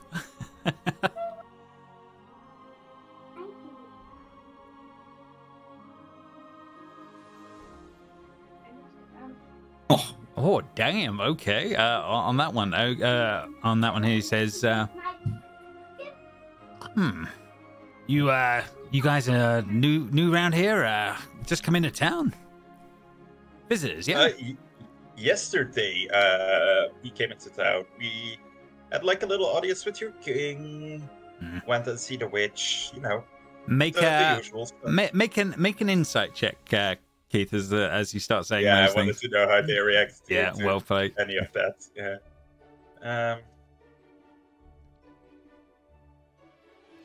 9. Well, it's not impossible for him to fail. Let's see on that one. Okay, yeah. So he rolls a 16. So hard to read in this particular case as this is going on, Keith. But he definitely goes. Yeah, I'm sure we got something for visitors. Man, we'll be able to figure something out. Give me a mo. And he shuts the door, locks it again, wanders off for a few moments, and there's chatting and whispers and bits going on that front. And Keith, you can make a perception check because you've got damn good hearing. Yeah. Do I have advantage on this? Let me. Yeah, if you do, that's now's the time. This. Leporide senses, you have proficiency. I don't have advantage, so I will just roll perception. 21. Damn. Okay. Yeah. So you pretty much, Keith, you pick it up on the inside, and it says you basically hear the one that was talking to us to a couple of others, and basically saying, "Looks like it's outsiders. Nothing to do with the king. I don't think. Anyway, I think we're okay. We've not been scuppered. I'm just going to lend. I'm going to lend them some plates. Maybe that'll just keep them off our backs for now." And you think there's this of clearly clandestine stuff going on in the inside, Keith. You're picking up as if the walls are completely open. What was the name of the person that was supposedly like organizing like a rebellion against the king? Bear with me, because that it was has like been 3 weeks. Something the Duke of the Tree Stump or something, something along those lines. It's, you're like, absolutely right. It was Illig, the Baron of Muck Stump. The revolution lives was a message that that had been passed to one of you in the when you were in the king's presence, if that makes sense. So someone was talking about trying to do a rebellion, but it was find Illig, the Baron of Muck Stump, at once. The revolution lives. When he like will hand me the plates, yeah, I will like comes back whisper again. I will whisper under my breath, "Revolution lives," and I will quietly like back off like as soon as I've been handed the plates. Okay. At that point, he will sort of open the door wider for you as that's going on, Keith, and sort of tries to beckon you in if you'll allow him, if that makes sense. Quickly. I will get in. No problem. On the inside, there are a bunch of these folks that seem to be looking around at this one, and this one says, "The name's Golorig. Come in, please come meet Illig." And yeah, as this is all going on, you are basically brought in and shown. A guy that looks like he's been, I would say, roughed up would be the best way of putting it, but looking like of a slightly more regal stature would be the best way of putting it. But as he's looking on at you on that one, and he says, "So, another one comes to us for the revolution. What is your name, sir?" Well, I have many names, but you may call me Keith or Aegon the Fourth of the Herringon. Sir Keith, welcome. King of the Witchlight Carnival. You know, you can choose a title in which you address me. A man of high standing. Well, I'm sure I would be willing to make sure that every possible hospitality would be passed in your direction, sir. But a revolution must occur first, and we are working towards it. And now you are fully involved, I feel, or at least we hope you will be. We're going. Have you met with the king yet properly? We have met, yes. He seems like a real piece of work. Indeed, Galoop, the witless buffoon that he is. He declared himself the rightful king, but a week and a half ago, and in that time, he has dissuaged my position as the Baron of Muck Stump. He will be removed very swiftly from his position, as he should be. I am sure it is a beautiful stump. I am sure you miss it greatly. I do. The lands will be transformed under my rule, rather than his, and this world will be a better place once more. I will say that I am interested in making a political alliance between your folk and the Herringon in order to further the cause of both of our races, in order to make a better future for both of us. Wonderful, that sounds amazing. Well, let me fill you in on our unbelievably cunning plan that we have to deal with the buffoon that is Galoop. Hold on. I do have allies outside. There's more of you. He seems to perk up at this. This is good news. More for the revolution. Well, we are with like 6 of us. Not all of us are great. Yeah, 6 outsiders. It's great. And like, if you really needed it, I'm sure we can get some of the Herringon to come help with your little revolution. Well, we have a cunning plan in place already to make sure that it will work. But if your people would be welcome afterwards. Before you tell it, let me get my friends. Of course, more for the revolution will be good, yes. Definitely. Gorig, let him out. Let him go get his friends. Yeah, let me take these bowls also, because we need Of course. And Keith, can you make a perception check as this is all going on? Oh God.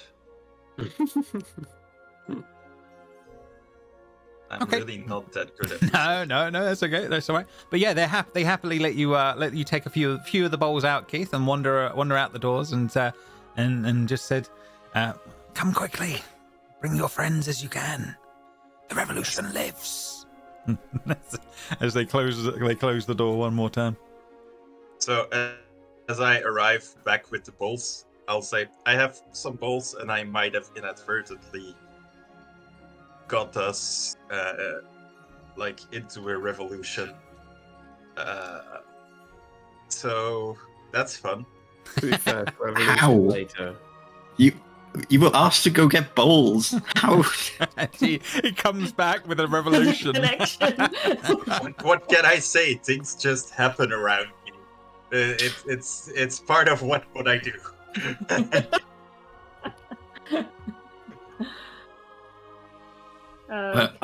Just hand me a bowl. Yeah. So let's get our bowls. Civil War later. Let's get our bowls and maybe eat them over there. There, it's inside. It's nice and cozy. No. Like, I mean, this is a wet swamp. There, we're inside, right? That's up to you guys. What you planned on that one? That's up to you. Oh, I guess. So with a warm bowl of stew in hand, you each make your way over to the hut. Does that make sense? Thanks, not Calcifer. On that one, yeah, the smiley little laughing face coming from the below the flames of the pot as this is going on. So yeah, you guys can all wander off with your hot soups and take them away from the fire and make your way over to this, if that's okay. I'll be eating it on the way over. Is it nice? Not bad as that's going on. Yeah. You feel that's pretty reasonably tasty. Surprisingly, for it looking like a grey boiling liquid at first, it's not bad. This is the weirdest image. On that front. So you guys wander back over, and Keith will knock on the door once more, and the eyes crack through that you saw before, and then he will open the door for you, Keith, as this is all going on. There, I bought my friends, and I'll sit on one of the cushions and start eating my bowl of muck. No problem. Alice can make your way, and I'll bring the Viva la Frogs. Yes, so let's. Hello. I'm not sure what our friend has said, but we don't have any peace in this revolution. Well, you don't have to take part. You just have to be aware of what is going on. I will be, he says, the rightful ruler of this place. Illig, my name, the Baron of Muck Stump. It is a pleasure to meet you all, and I promise you, under my rule, this place will be far better off, and people like you, outsiders, will be far, far more welcomed, and whatever you need, we will be able to supply. To insight check about whether or not this is political this man is politically insane and just not correct for the job, please. Fair enough. You can certainly make an insight check on that front. Not correct for the job 14. doesn't normally mean anything. On that one. That's why I hype him politically insane as well. Yeah. You don't think he's politically insane as this is going. He does seem like he is being fairly rational in what he's saying and believes what he is saying on that front. He says, within the next day, our plan will come to full fruition, and then I will be the new ruler of this place. We have a unbelievably cunning plan to take out Gloop. Keep thinking of Baldric. On that one, and he says, but I wouldn't mind running it past outsiders just to see if I'm maybe missing parts of my plan, or perhaps some things could be done slightly better, or maybe better suggestions could be had. And he basically says, yeah, go ahead, Jess. No, I just went shoot. Oh. As in, go for it. No problem on that one. But do you have bread? Oh, we do. And as this is going on, I'm going to say, Grace and Alice, you can now make perception checks as this is going on, as the others were chatting in the moment, and probably Craig as well can make one as well. He's been quiet in the back. Oh, actual good perception. Yes. Oh, no. Okay. I just did something and I disappeared. Oh no, I've somehow jumped down the page. To the room where everybody is, or?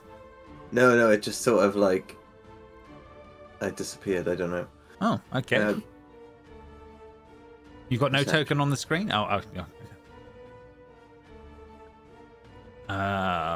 Okay, right, fair enough. Grace and Alice, you both spot one of the crates on here that the guy, one of you is resting your some of the plates and the cutleries and other bits and bobs, and there is weaponry here and other bits and bobs like that. There is a crate that is labeled up Bavlorna in the middle of the room. Oh, that's what we're looking for. There are also crossbow bolts, hunting traps, all manner of other bits and bobs around in this place. This is obviously they're literally stocking up for stocking up an army as this is all going on. But yeah, as you're perceiving that, he says, anyway, to fill you in on my fabulous plan to take out Galoop. The plan is, as the king sits upon his throne, I will wander over to him. I will pretend to trip over and into him, and I will accidentally stick my dagger in his eye. I will go, oh no, what a terrible shame. And everybody will be in complete panic for a moment, and then we will accept his death and move on. Yeah, I'm sure nothing will come of you. That sounds like a great plan. I don't see any flaws in it whatsoever. I know, it's amazing. You can make a deception check, Grace, if you wish. I don't know, I think she's being blatantly sarcastic. Yeah, fair enough. Yeah, they may not understand sarcasm. They may not understand sarcasm anyway, so that's fair enough. No worries. So yeah, no, on that one, as he's going on that front. And then, yes, I will be the new king. And all will be well within my lands. The revolution will be complete. Again. Wait, so have you actually ever had a new king through killing of the king? Absolutely we have. We had one a week and a half ago. Oh, well, there we are then. I guess you'll have a nice week and a half reign, and then... Not under my rule. He sort of looks around and then sort of like... maybe gets an You're inkling. gonna Vladimir Putin it and just not let anyone else become president or prime minister. Yeah, new rules. Fair enough. Viva la Frogolution. And she says, I suggest as long as you all stay away from the king's chambers for the next day or so, the plan will go unthwarted and no problems. And then come and introduce yourself to me as the new king. And I will be able to help you in any ways that you see fit. You're travelers, I'm assuming?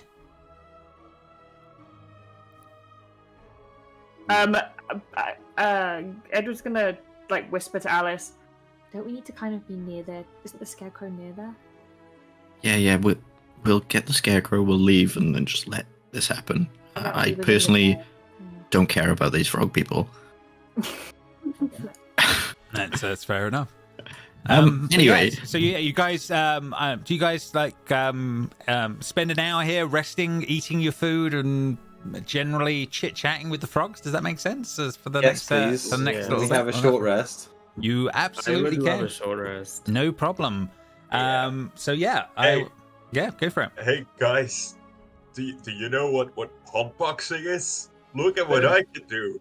And Brody will retreat into his shell and slowly a little trickle of smoke will come out of one of the holes that he has retreated into it.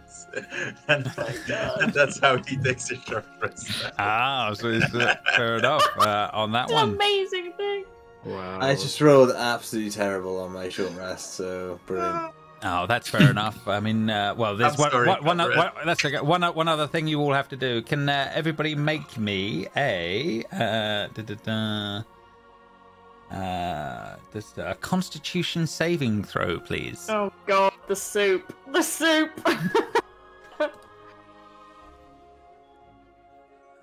Okay. Hey, so I got food poisoning, brilliant.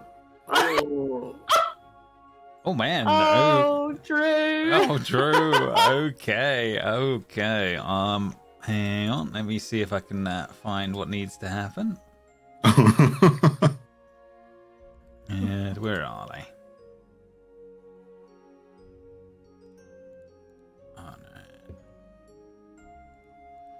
no. Where is it? I hope the DC's 10, and then I'm fine. Why wouldn't you hope for it to be 6 so I'm fine too? Oh, I didn't see yours. Sorry. I hope it to be 6. Okay. So yeah, Grace sort of gurgles and stands up for a moment, and then what will happen is she will and turns into a frog, followed by instantly a few moments later this one will turn into a frog, and No, am I fine? yeah, you're fine at the moment. Yeah, two of your friends in the moment just seem to turn into frogs. Craig now is like, this is what I turn into. Everyone turn into like all sorts of different creatures. I turn into a frog. yeah, in the moment on that front. Is Craig speaking, or is he going? No, you're just going ribbit. As this is going on, and great. Yeah, so they're these teeny tiny things, and then like, and Gloop goes, "Oh my, what's going on with them?" You just see Grace roll her big frog eyes, and then just the frog tongue just like spits out into the soup bowl, and she just keeps eating it, lapping at the butt. Jess, you need to roll for Brody. Oh, Brody, right. Yes, of course, yeah. He would have done it. That's definitely true. Let's. Luckily, Brody is fine. They our world frog size, or like? No, they are your world frog size. They're not giant frogs as we're sort of seeing here. This is the quickest thing I could grab in the moment, if that makes it. So they are small frogs, and everyone's looking around. Oh my, they look like little ones. What have you been doing? We drank from the soup over there. The magic soup bit. Oh. And he looks around on that one and says, "Probably a magical potion of some description." And he sort of looks down at the Grace frog at the moment on that one. Well, I'm sure it'll wear off in time. At least it'll keep him out of trouble for now. I mean, we can keep them safe, I suppose. I don't think it would do them any physical harm. Can you understand talk?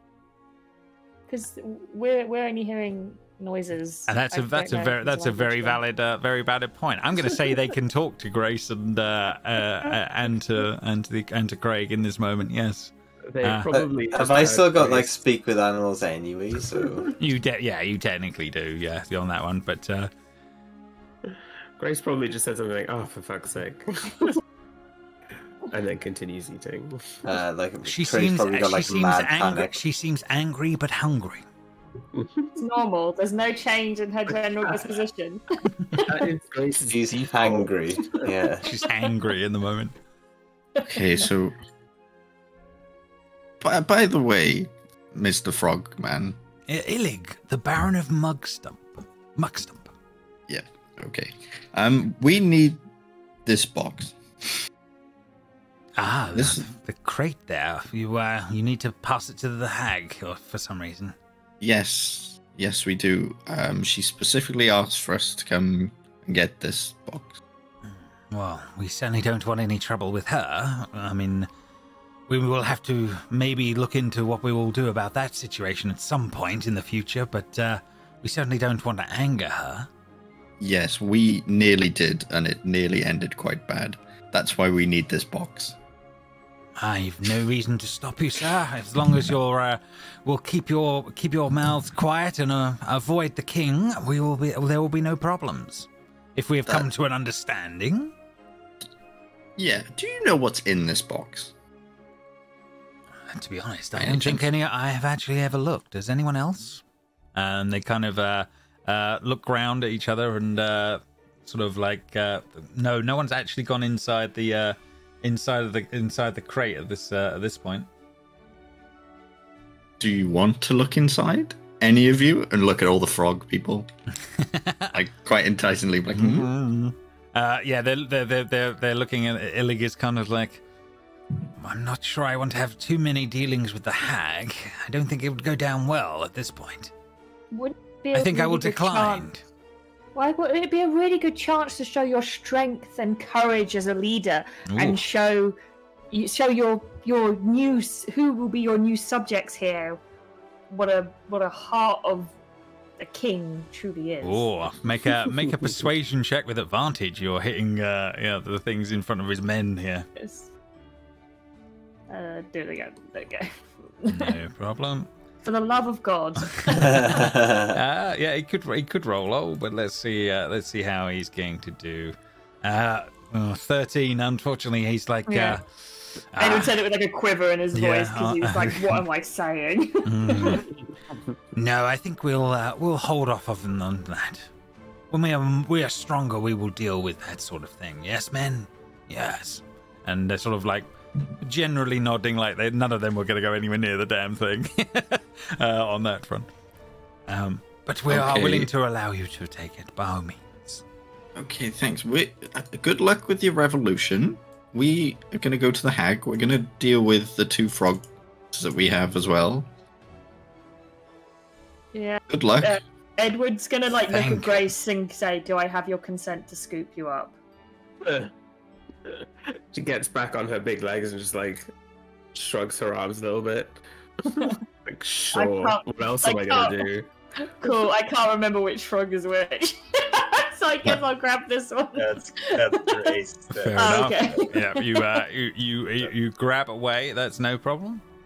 Brody, can you lift this box, please? Because all of us are small, so I imagine we can't lift it. Yeah, and no problem. Brody sort of comes along at the rear of the group as all this is going on, and sort of. Oh jeez. Okay, wait. Let me remember how to do this. Lift with the legs, not with the back. That's just. No, you lift with the arms. Yeah. I mean, that's quite a big box, right? It's quite a big box. Face change from like a mile off to like dead serious as soon as he said that joke. I pick Craig up while saying that.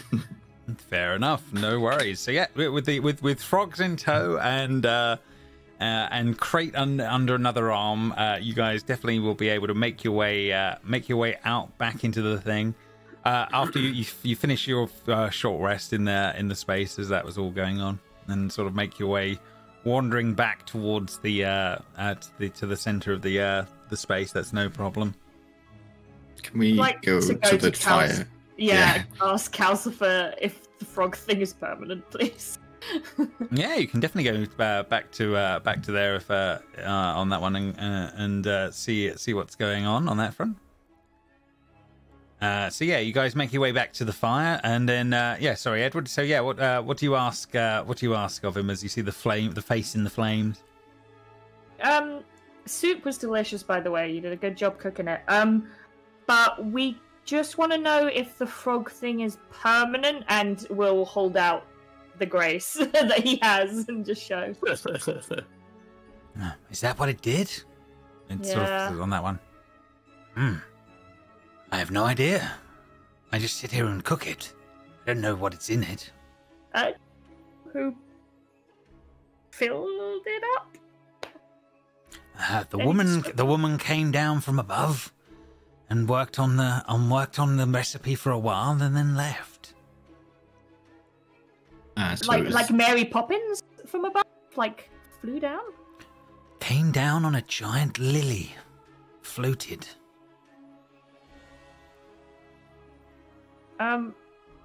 Visual descriptors of her? It spends the time, and you pretty much pick up its Bavlorna coming down on a lily pad. Flies down on a lily pad and comes here. Okay, cool. We should. It's a good thing we're going to go see her, because then we can ask about the frogs. She'll probably make us, I don't know, sweep something else up for the frog information now. Okay, thank you. Keep doing what you're doing. And he's going to throw in some, like, business cards that he has in his pocket. Fair enough. Yeah, it will be grinding and chomping them up as that goes. No problem. Okay, so yeah, you guys will make your way back towards the center of the lake, etc. As you've done before. That's no problem. I won't have you have to make the trip as that's all going on. But yeah, I'm assuming you have Brody slowly but surely hike the crate back up the stairs on that one into the space space above through the trap door. As this is going on, oh my god, is she in the bath? No. I think when this is all going on, you come out here and you just see her sort of coming out with some towels, etc., from her sort of room off to one side, as sort of like it seems to be drying her hair as you guys sort of make your way back into the space, and she's like, you return again. Yes, and I see my crate. Wonderful. In here, sir. In here. She sort of beckons Brody to try and go and place the crate in her creepy room, off to one side as this is all going on. As Brody goes and does that, I'm going to say he can see the half cut up horse on the inside that seems to be off to one side that seems to be being prepped for whatever's going on as Brody starts to there's like bring the crate along. A half-cut horse in there. Is it like a horse without a head? Or... Yeah, it's a horse without a head at the moment, yes. Ooh. Ooh. So it may have been a centaur. Is that like a centaur, or is that like an actual like horse? Just a horse at the moment, but it will be a marvelous creation once it's finished. Something centaur-like. Oh. Quickly, make it so that Brody loves centaurs. Quickly, Seb, do it. No, that's a line. I wish I was a centaur. There's a dark timeline in there. I've always loved centaurs, you know? They're like oh my God. majestic creatures. Well, I will have created a masterpiece of one when I'm done. But thank you all. Thank you very much. It's much appreciated. No worries. Now we've held up our end of the bargain. Can we have the head? For the book, yes. Last things, and then we're done. And she sort of looks to Keith for whether or not he's going to be able to pass that over. She pops back into her little room and wanders back off for a moment on that one, and comes back with the head on that one. And she sort of looks at you, Keith, as you're passing it over, and it says, "Trade is a trade. Here you go. Thank you." And she will put the pumpkin head out to you, Keith. And I will give it to her, and I will say, "Pleasure doing business with you." Absolutely. Have you been here before? What, here? Like, you used to seem... We were here like an hour ago. No. I mean, in your pasts. You seem familiar. I can't say I don't think so. I don't know. I can't put my finger on it, but something in the eyes.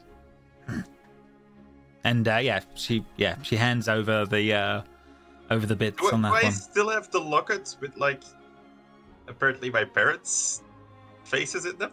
You do have a locket with that on you, yes. Can I like show that to her? Like, these ring a bell? And she looks at that and then says, "Ah, that's why I recognize something in the eyes." And she looks at it for a moment and then smiles and then passes it back to you. Wait, what do you know? What were they here? I've Where did they seen go? them. Yes, I believe they were dealing with one of my sisters at one point. I think they ran into a little bit of trouble. Did they go? On that one. And then steps back. we know when your sisters is near Truss, right? Truss? Was that the place? Aren't you a frog? Ribbit? Yeah, but ribbit.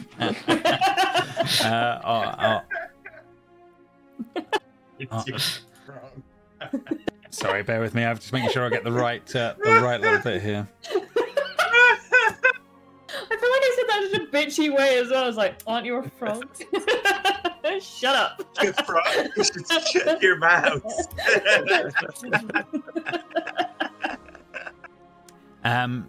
She says, if you're interested, I could give you some information that would sort of help you with that, but you'd have to do me a different favor for that about information. Name your price. Ribbit.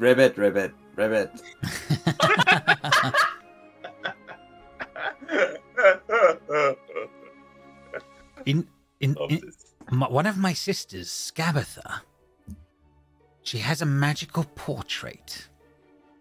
It's in the heart of her domain, in a circular room. I want that picture. And for that, I would be willing to give you information on, well, those people.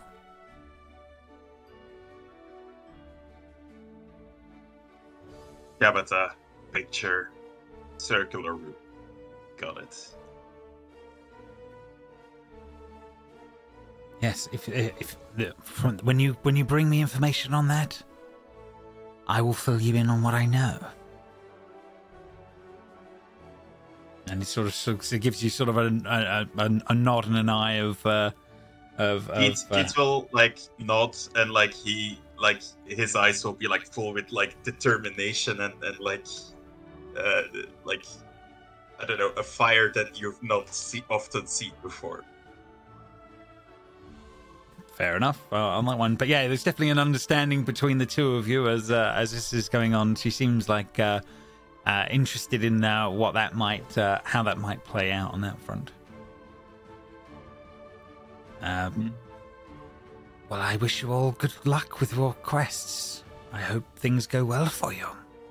Pleasure doing business. There's a big broad smile sort of reaches out on her now quite polished skin from her bathing in the pool from below. You see, just because we have shown that we are good business partners and we do deliver, can we just have a quick freebie of how long these guys are going to be frogs, and I will all grace or like out. you turn them back into people Yeah. if possible, because we can't do that. We can't do that. Fair enough. Why not? You've done me some favors today. I've had a nice bath. I'm in a good mood. And she will wave a hand, and yes, your friends go whoop, whoop, back from frogs in the moment as she does something that dispels it. How quickly? Yeah. How quickly? I'm holding her. It doesn't go. It doesn't go well for Edward. Let's put it on that one. There is an elephant on top of you. You just see my little tail like flicker. What's the damage, James? What's the damage? Yeah. It's going to be a little bit, but hang on. Let's see how that's going to be. 13. No. It is 2 points of damage, Edward, as this thing appears in the moment. It's a big elephant as this is all going on. Craig just drops on the floor because I was only holding him by one hand. So he just falls. The scale difference is not quite the same. Grace, can you For me! Sorry. He's just like pulling Also, his arm out. lady, sorry, Bavlorna, this hat is really cool. Would you be willing to sell it to me?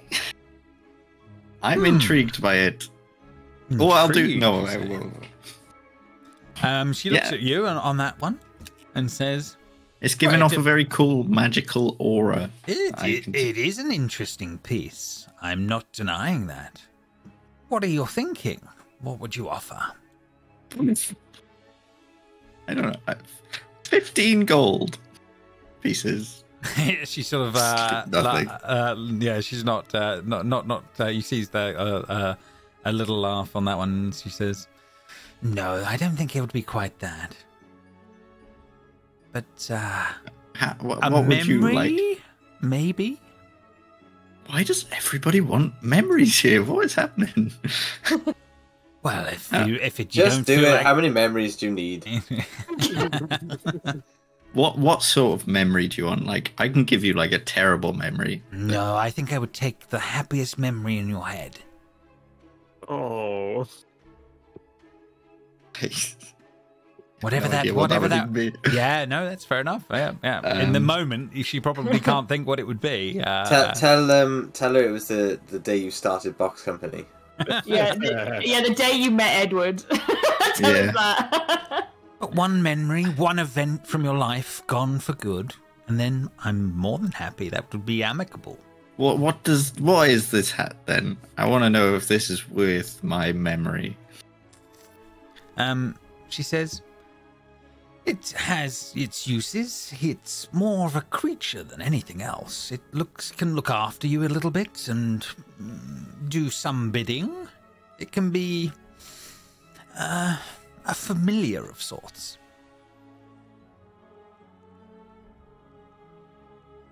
He wants it so bad. I do. I really want it. Is there anything else you would take? Do you need another task? Another task. What? Like a long-winded task. Like I could go do something that you would like what you've asked Keith to do. Go get information from somewhere. And she says, well, maybe a lesser memory and helping out that's with his regaining of my my sister's portrait. I would be willing to give it up. Oh. What memory would you like? I would take. You can have. I would take the third best memory in your head.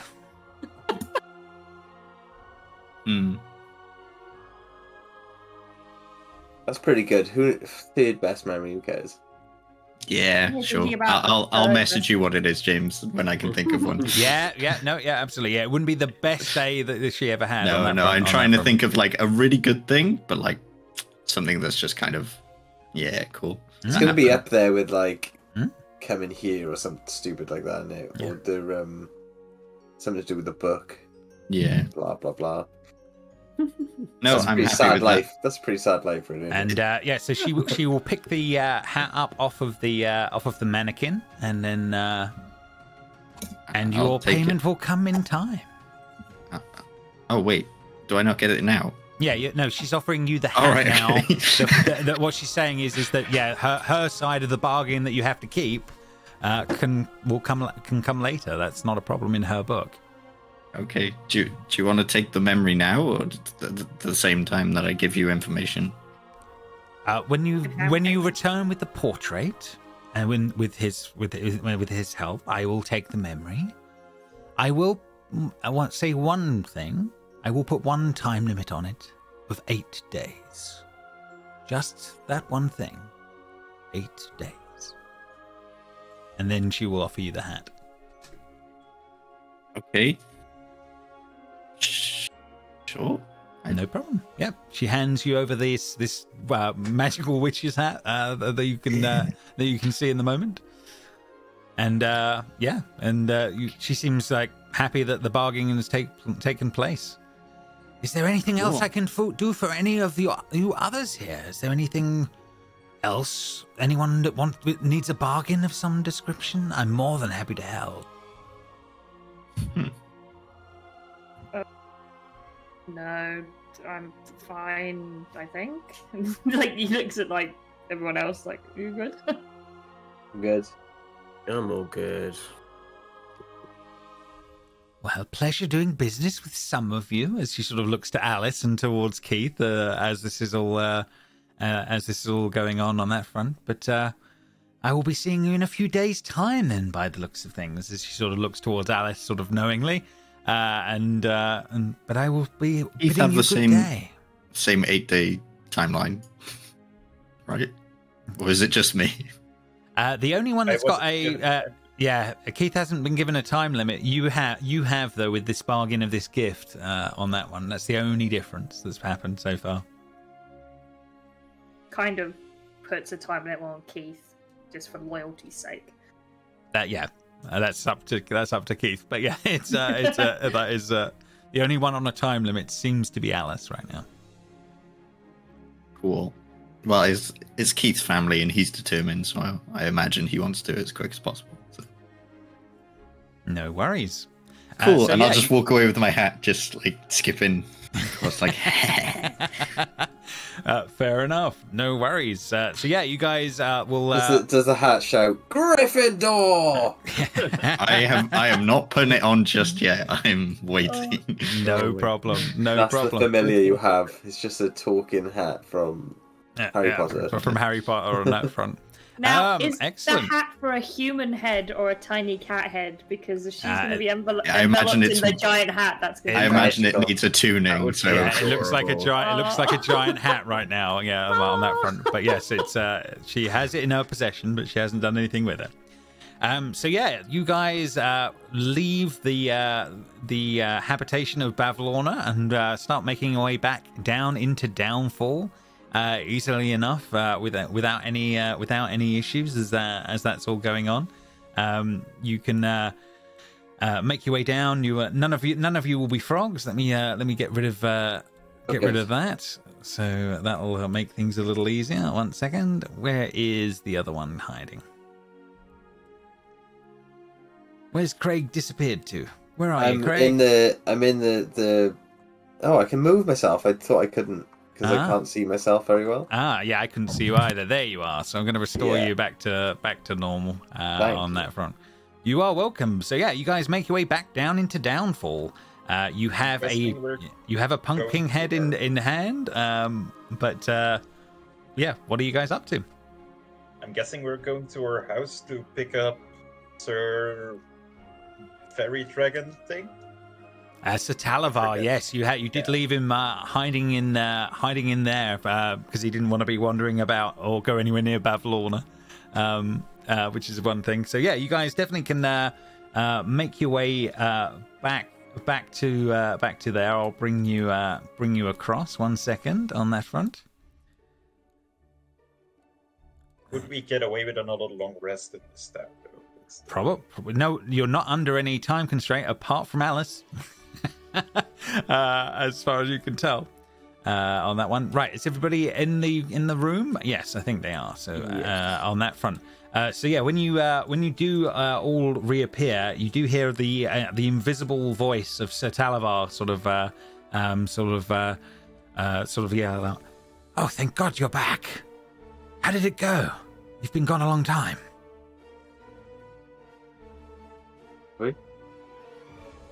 So yeah, the little pink fairy dragon, the pink fairy dragon is invisible and sort of asking how you guys got on. I'm lost. Who said that? I'm not there. You should be up here. No. Yeah, I can't see Edward either. Where are you, Edward? Okay. Hang on 1 second, Edward. Time for theatre of the mind. Hang on, we can give you another token. Maybe you got deleted or something. Oh wait, no, I am. Okay, fine. Okay, cool. Okay, I'm back. Bring it back. Bring back in the room. As this is going on, yeah. So yeah, your invisible friend is all like, so how did it go? We got a pumpkin. Alice got a hat. and a time limit, and Keith got a mission. Wait a minute. Back up. One step at a time. You made deals with the hag? With Multiple. Pavlorna? Multiple. Yep. Oh my. Well, you'll have to fulfill those bargains, otherwise you'll be in trouble. I don't know how badly things will go, but you could end up being cursed if you don't follow through. Yes. Well. Curses, schmerces. I got a hat. I'm already an elephant. How worse could it get? Yeah. I'm just about to steal some kind of painting. I've more difficulties. This is gonna be fun. A painting? That sounds very odd. From her sister. So she has plans against one of her sisters. That is interesting. What's her name? She gave me her name. Yes, Scabatha was the name you were given. Scabatha, that was it. So she is one. Yes, Scabatha. She is one of the three that run this whole place, whilst Sabrina is under the power of things right now. But having them working against each other may work out to our benefit. Maybe we can sneak past and get where we need to get to the beacons and get out. Yes, this may be work to our favor in the long run. If they were fighting against each other in some ways, it could be an advantage. Interesting. Well, are you guys going to try and rest before we make our escape from here, or are we going to try and find Clapperclaw now? Yes. Well, the thing is, we have a fog revolution incoming in like a day, and we kind of need to give our scarecrow friend to the head so that we're nowhere near the court when the accident happens. Yeah, but we can just leave when it happens. They don't suspect us. We have no reason to do any they of that. could blame us as soon as shit goes bad. We're gone already. Yeah, but that won't be Plus that the if new- we rest. That's why I'm worried about resting. That new king knows us, and like if he becomes king, he'll just be like, "All right, bye, thanks." He will not become king with his plan. There is not a hope in hell that tripping and accidentally stabbing someone in the eye. I don't know. is going to work. It seems like they just go through kings a week here. Also, so... not everyone dies with a knife through the eye. You can survive a knife through the eye. That is true. I have seen it.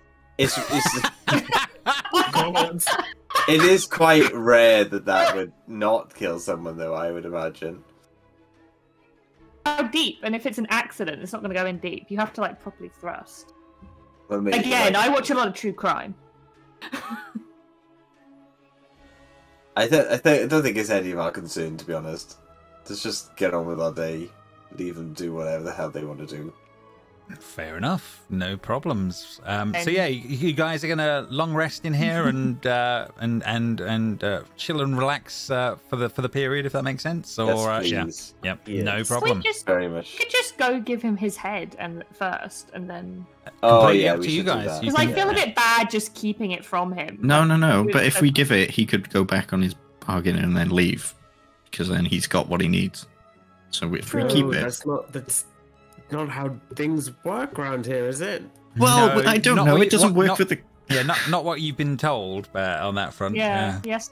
But people seem to have their own rules. Like the hag had her own rules. She did. Compared to everybody else, she definitely did have her own rules by the looks of it. She Is it is just all like- powerful and magical. He Is was it- just very, very sad. I reckon it's just like rules need to be defined sort of situation. Like she's clearly telling you what she needed, so that's how it is. Yeah. So, are you resting, or are you going to go and find the scarecrow before everything else? What's the plan? Let's give him the head first, and then just leave. Fine. Okay, no problem. Yeah, I mean, the last place you guys saw him was over by the bridge near where the royal court was that you've been to before, slightly to the northwest, if that makes sense. Was the last place you saw him. Yes. Yeah. Let's go. No problem. Easily done. I forgot about this guy. Yeah, he's just sort of wandering around and sort of salutes as people will go past him as this is going on. And so Edward and Alice, you sort of approach first as this is going on, and it says, "Oh, it's you guys again. How are you doing?" We've got your head. A weird sentence to say, but we got it for you. Oh my. Well, that is a pleasant thing. And he sort of stands up and sort of looks at it for a few moments and sort of puts his hands out for it, if that's okay. And you can put it into a giant claw if you're allowed. I'll say as long as you remember your side of the bargain, you take us to the place. I'll be your guide. I know my place. Okay, there we go. And so you pass it over into this giant claw. Then there is a disturbing sort of moment where you see the other claw go and sort of like slice the strange thing, the nut-shaped thing off its head, and sort of it crunches it in one hand as it does that. And then it sort of gets the two claws and then puts the pumpkin head and sort of wheels it round so it's facing the right way. The creepy sort of gapping starts to move as it sort of gets its eyes and starts blinking, and the crazy smile sort of comes in place and sort of like, so much better, a much better fit. Thank you. I am in your debt. It looks delightful. Alice is just speechless that you just cut his own head off and then put another one on. Yeah, it seems very pleased as the big wide toothy grin on the pumpkin head is showing as this is going on that front. So does his pumpkin head actually animate? That animates, whereas the other head did not. So yeah, it's sort of it certainly looks more questionable, if is the best way of putting it, as this is all going on. And he says, "Well, I'll keep my end of the bargain. I'll go and see if I can figure out if the frogs will give up the balloon, and I'll be your guide. That will not be a problem. Do you need some time?" Yeah, yes. Maybe if you stay away from the king's area until we meet up. No specific reason, but I heard some stuff going on in the south, and I just don't want you to get hurt. If you'd like to stay with us for the night, that would be fine. I'll probably go and check out the balloon and make sure it's ready to fly. And it sort of points off to a giant air balloon over off to one side as this is all going on. That's sort of tethered off a bit further to the south on that front, and it says, "Should be able to navigate, and it'll be ready for the morning if you need it." Sounds good. And he slowly. It seems to be he turns around to the frog heads on the pillars and sort of gives them a look of like, "Haha, I've got my head back." They all give him kind of odd looks and sort of jarring motions, but he doesn't care. He's happy now, and he starts wandering off back towards the airship and the balloon as this is all going on. He's happy and got ahead. Let's go to bed. Yes, please, yes. I'm very tired. No problem. So yeah, you guys not actually that tired. I was going to say you settle in for an evening. That's no problem, and you can definitely start a long rest on that front. Is anyone going to perception check or watch throughout the night, or is it just all going to be? I'd ask the crocodile again if he could just keep an eye out for us. And he knows his place. That's no problem. He is crocodile guy. Top lad. No problem. I'm going to prepare new spells. Makes sense. No worries. Because I kind of need to do this. Now? Or Are we level 3? Congratulations! Yeah, the long rest. The long rest in here will be the point of level 3.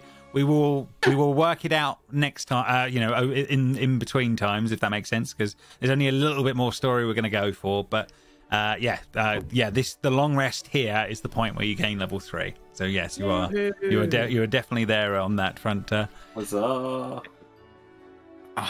Once we wake up. Yeah, then the next morning is sprightly and early as that's all going on. No problem. I will identify because I didn't have it prepared, so I'd like to identify this scary hat thing. No problem. No, you don't have to. You can just put it on. Yeah, I would not like to do that. No problem. Identify is a ritual anyway, so you don't need to prepare it. Oh, is it? That is fair. Oh, I did not know that, so I would do it before I go to sleep. No problem. Sorry. So it won't make any difference there. There's no curses or anything odd going on like that, but I will get you the information, Alice, on that, and you will have that. You will have that to hand for next. As soon as I no problem.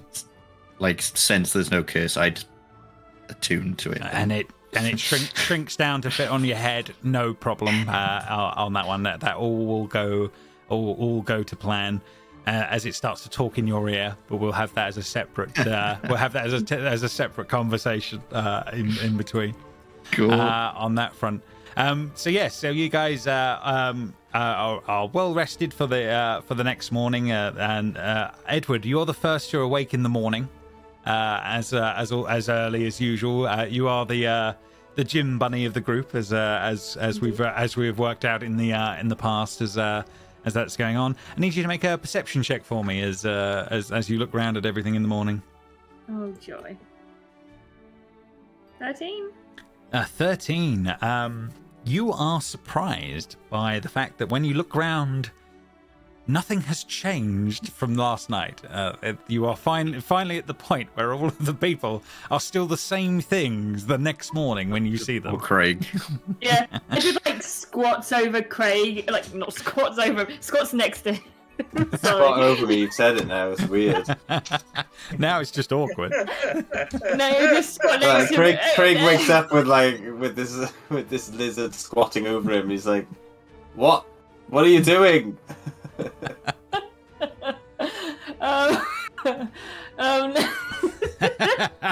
You should take that to HR. That's clear violation. we broke her. So Craig notices this. He's like, "Grace, is this?" No, I'm not squatting over him. I want to squat next to him. I was literally just going to do something. I was going to poke his face just to check it was still if any changes. Yeah. No. A weird little cute thing, and now it's turned into this. I don't know, Call of Duty teabagging nightmare. No, we're not there. But as this is going on, he does wake up with you staring him eye to eye as this is going on. If that makes sense. I blink one eye at a time. Seeing a lizard poking my face as sort of scuttle back, in shock, ah! Oh, sorry, I forgot you were a gross lizard. Fine. I was checking that. For any changes. This is the first time no one has changed in the morning. I was just checking that your skin was real. Was my skin okay? Actually, I've got good skin. It's really good. It's great. I think I've always looked really young. But yeah, so my skin's fine. Oh, you mean turning into an animal like you guys? I was just checking. No, thank you. Okay, cool. As the others start to slowly rouse to all of this Alice just walks out with a new hat on. Just loving life. Perfect fit. Yeah, a perfect cat, witch's hat on the top of a cat. Yeah. Oh, God, I love that. The nightmare begins. And the nightmare begins. Yeah, on that front. So yes, as this is all going on, you are all sort of gathered and rested and healed up as you need to be as this is all sort of going on. But a new day is upon you, and your guide awaits. Let's go before stuff happens. Yeah, let's just leave. Fair enough. Oh, no worries. So yeah, as you guys are going out, you can see moving towards the royal court. There appears to be Illig and his men seem to be going over towards the courtroom and seem to be sort of milling around and taking chairs, etc. In the space as this is all going on. The king is missing at the moment, but what do you guys? Yeah, what do you guys do as this is going on? We skid round the edge. Casual walking, but like with a little bit of speed. Ignore it. Don't even look the direction. Go. Aren't you at least like a little bit curious? No. To see how this will go? No worries. So yeah, you guys are you sort of skirt the outskirts of the royal court, making your way towards the airship. There's no problem. They all seem to be waiting patiently for the king to be turning up as you guys you do the walk on by. Would be the best thing on that front. Not seeing the outcomes of what might be going on behind you as this is going on. But yeah, you guys make your way over to the airship that seems to be waiting. Clapperclaw is on the outside, sort of looking it over as this is all going on, and is sort of getting things prepared as this is going. And he sort of says, "Well, you ready to ship off? I've got this thing. She may not look like much, but she's got it where she needs it." Yeah. Yeah, brilliant. Yeah. I've never been in a hot air balloon. I'm quite scared. And he sort of is willing to sort of half hitch people into this actually pretty sizable air balloon, which is quite surprising as this is going on. But and oddly, he seems like he's able to control things quite well with his claws somehow as this is all going on. There is a strange little glowing magical coal that seems to be literally under where the air intake is into the balloon, and it seems to be like dully glowing, but it looks very similar to the coals that you saw that were turned into the face that was under the boiler that you from earlier that you had your dealings with. But yeah, it seems like another one of those is in there with its little face is looking out from the flames as this is all going on. But I pull out some more business cards and go, "Hey, we met a friend of someone very similar to you, and he liked these to eat. Would you like?" And I'm gonna offer business cards. Yeah. I mean, it is 100% eager to eat. But the only thing that happens is Clap, of course, is wait 2 seconds. We have to be ready to go, then we'll feed him up. And, sorry, didn't mean to tease you. I didn't know. Its eyes are like desperate to chomp, but it has to wait in the moment on that front. But yeah. So you guys, you are half hitched into the air balloon easily enough on that front, and you will take to the air with Clapperclaw, and we will slowly have a sort of a scene of the balloon sort of lifting away from this place, moving away from Bavlorna's sort of house, as we sort of we see you don't see the outcome of it, but there is some sort of a calamity that goes on in the court in the moments as this is all going on, as the scene will then sort of fade to black as you guys are floating off on your adventures further on. But I'm going to call it there as we will. I imagine we're looking down at it. We all turn to each other and go, yeah, there's an almighty ruckus that goes on. Let's put it that way, as it becomes like a smaller and smaller thing as you guys start to float away from what's going on there. But yeah, we're gonna call it anyway what happens, because I'm quite curious. The only things that you come back anyway. Yeah, the only things that you know is that Illig, you see Illig make his way over to the king, and then all hell breaks loose after that. You don't know the outcomes as you guys drift away, if that makes sense. Is the way I'll play it. Can get my phone out and zoom in like on the camera to like as like a telescope motion just to see a little bit more. Make a perception check and see if you can. We'll say it's a sort of a way of making seeing a skill on that front. 18. Okay. Your iPhone battery has survived surprisingly long. Android. It's an Android. That's why it's lasting. I'm gonna say, just as it's getting to the point of dying, you do the one last thing, but there is definitely a frog with a blade in its eye, and then guards are jumped on. All of them, and then there's just a ruckus. You don't know. Yeah, you know no more than that. If that's going on. And you just go, shit. He got the dagger in the eye. I was pretty impressed with that. And and that's where we'll call it from there. So yeah, we'll reconvene next time as we move on to onto new locations, as we're going to be going to the bigger map and moving on.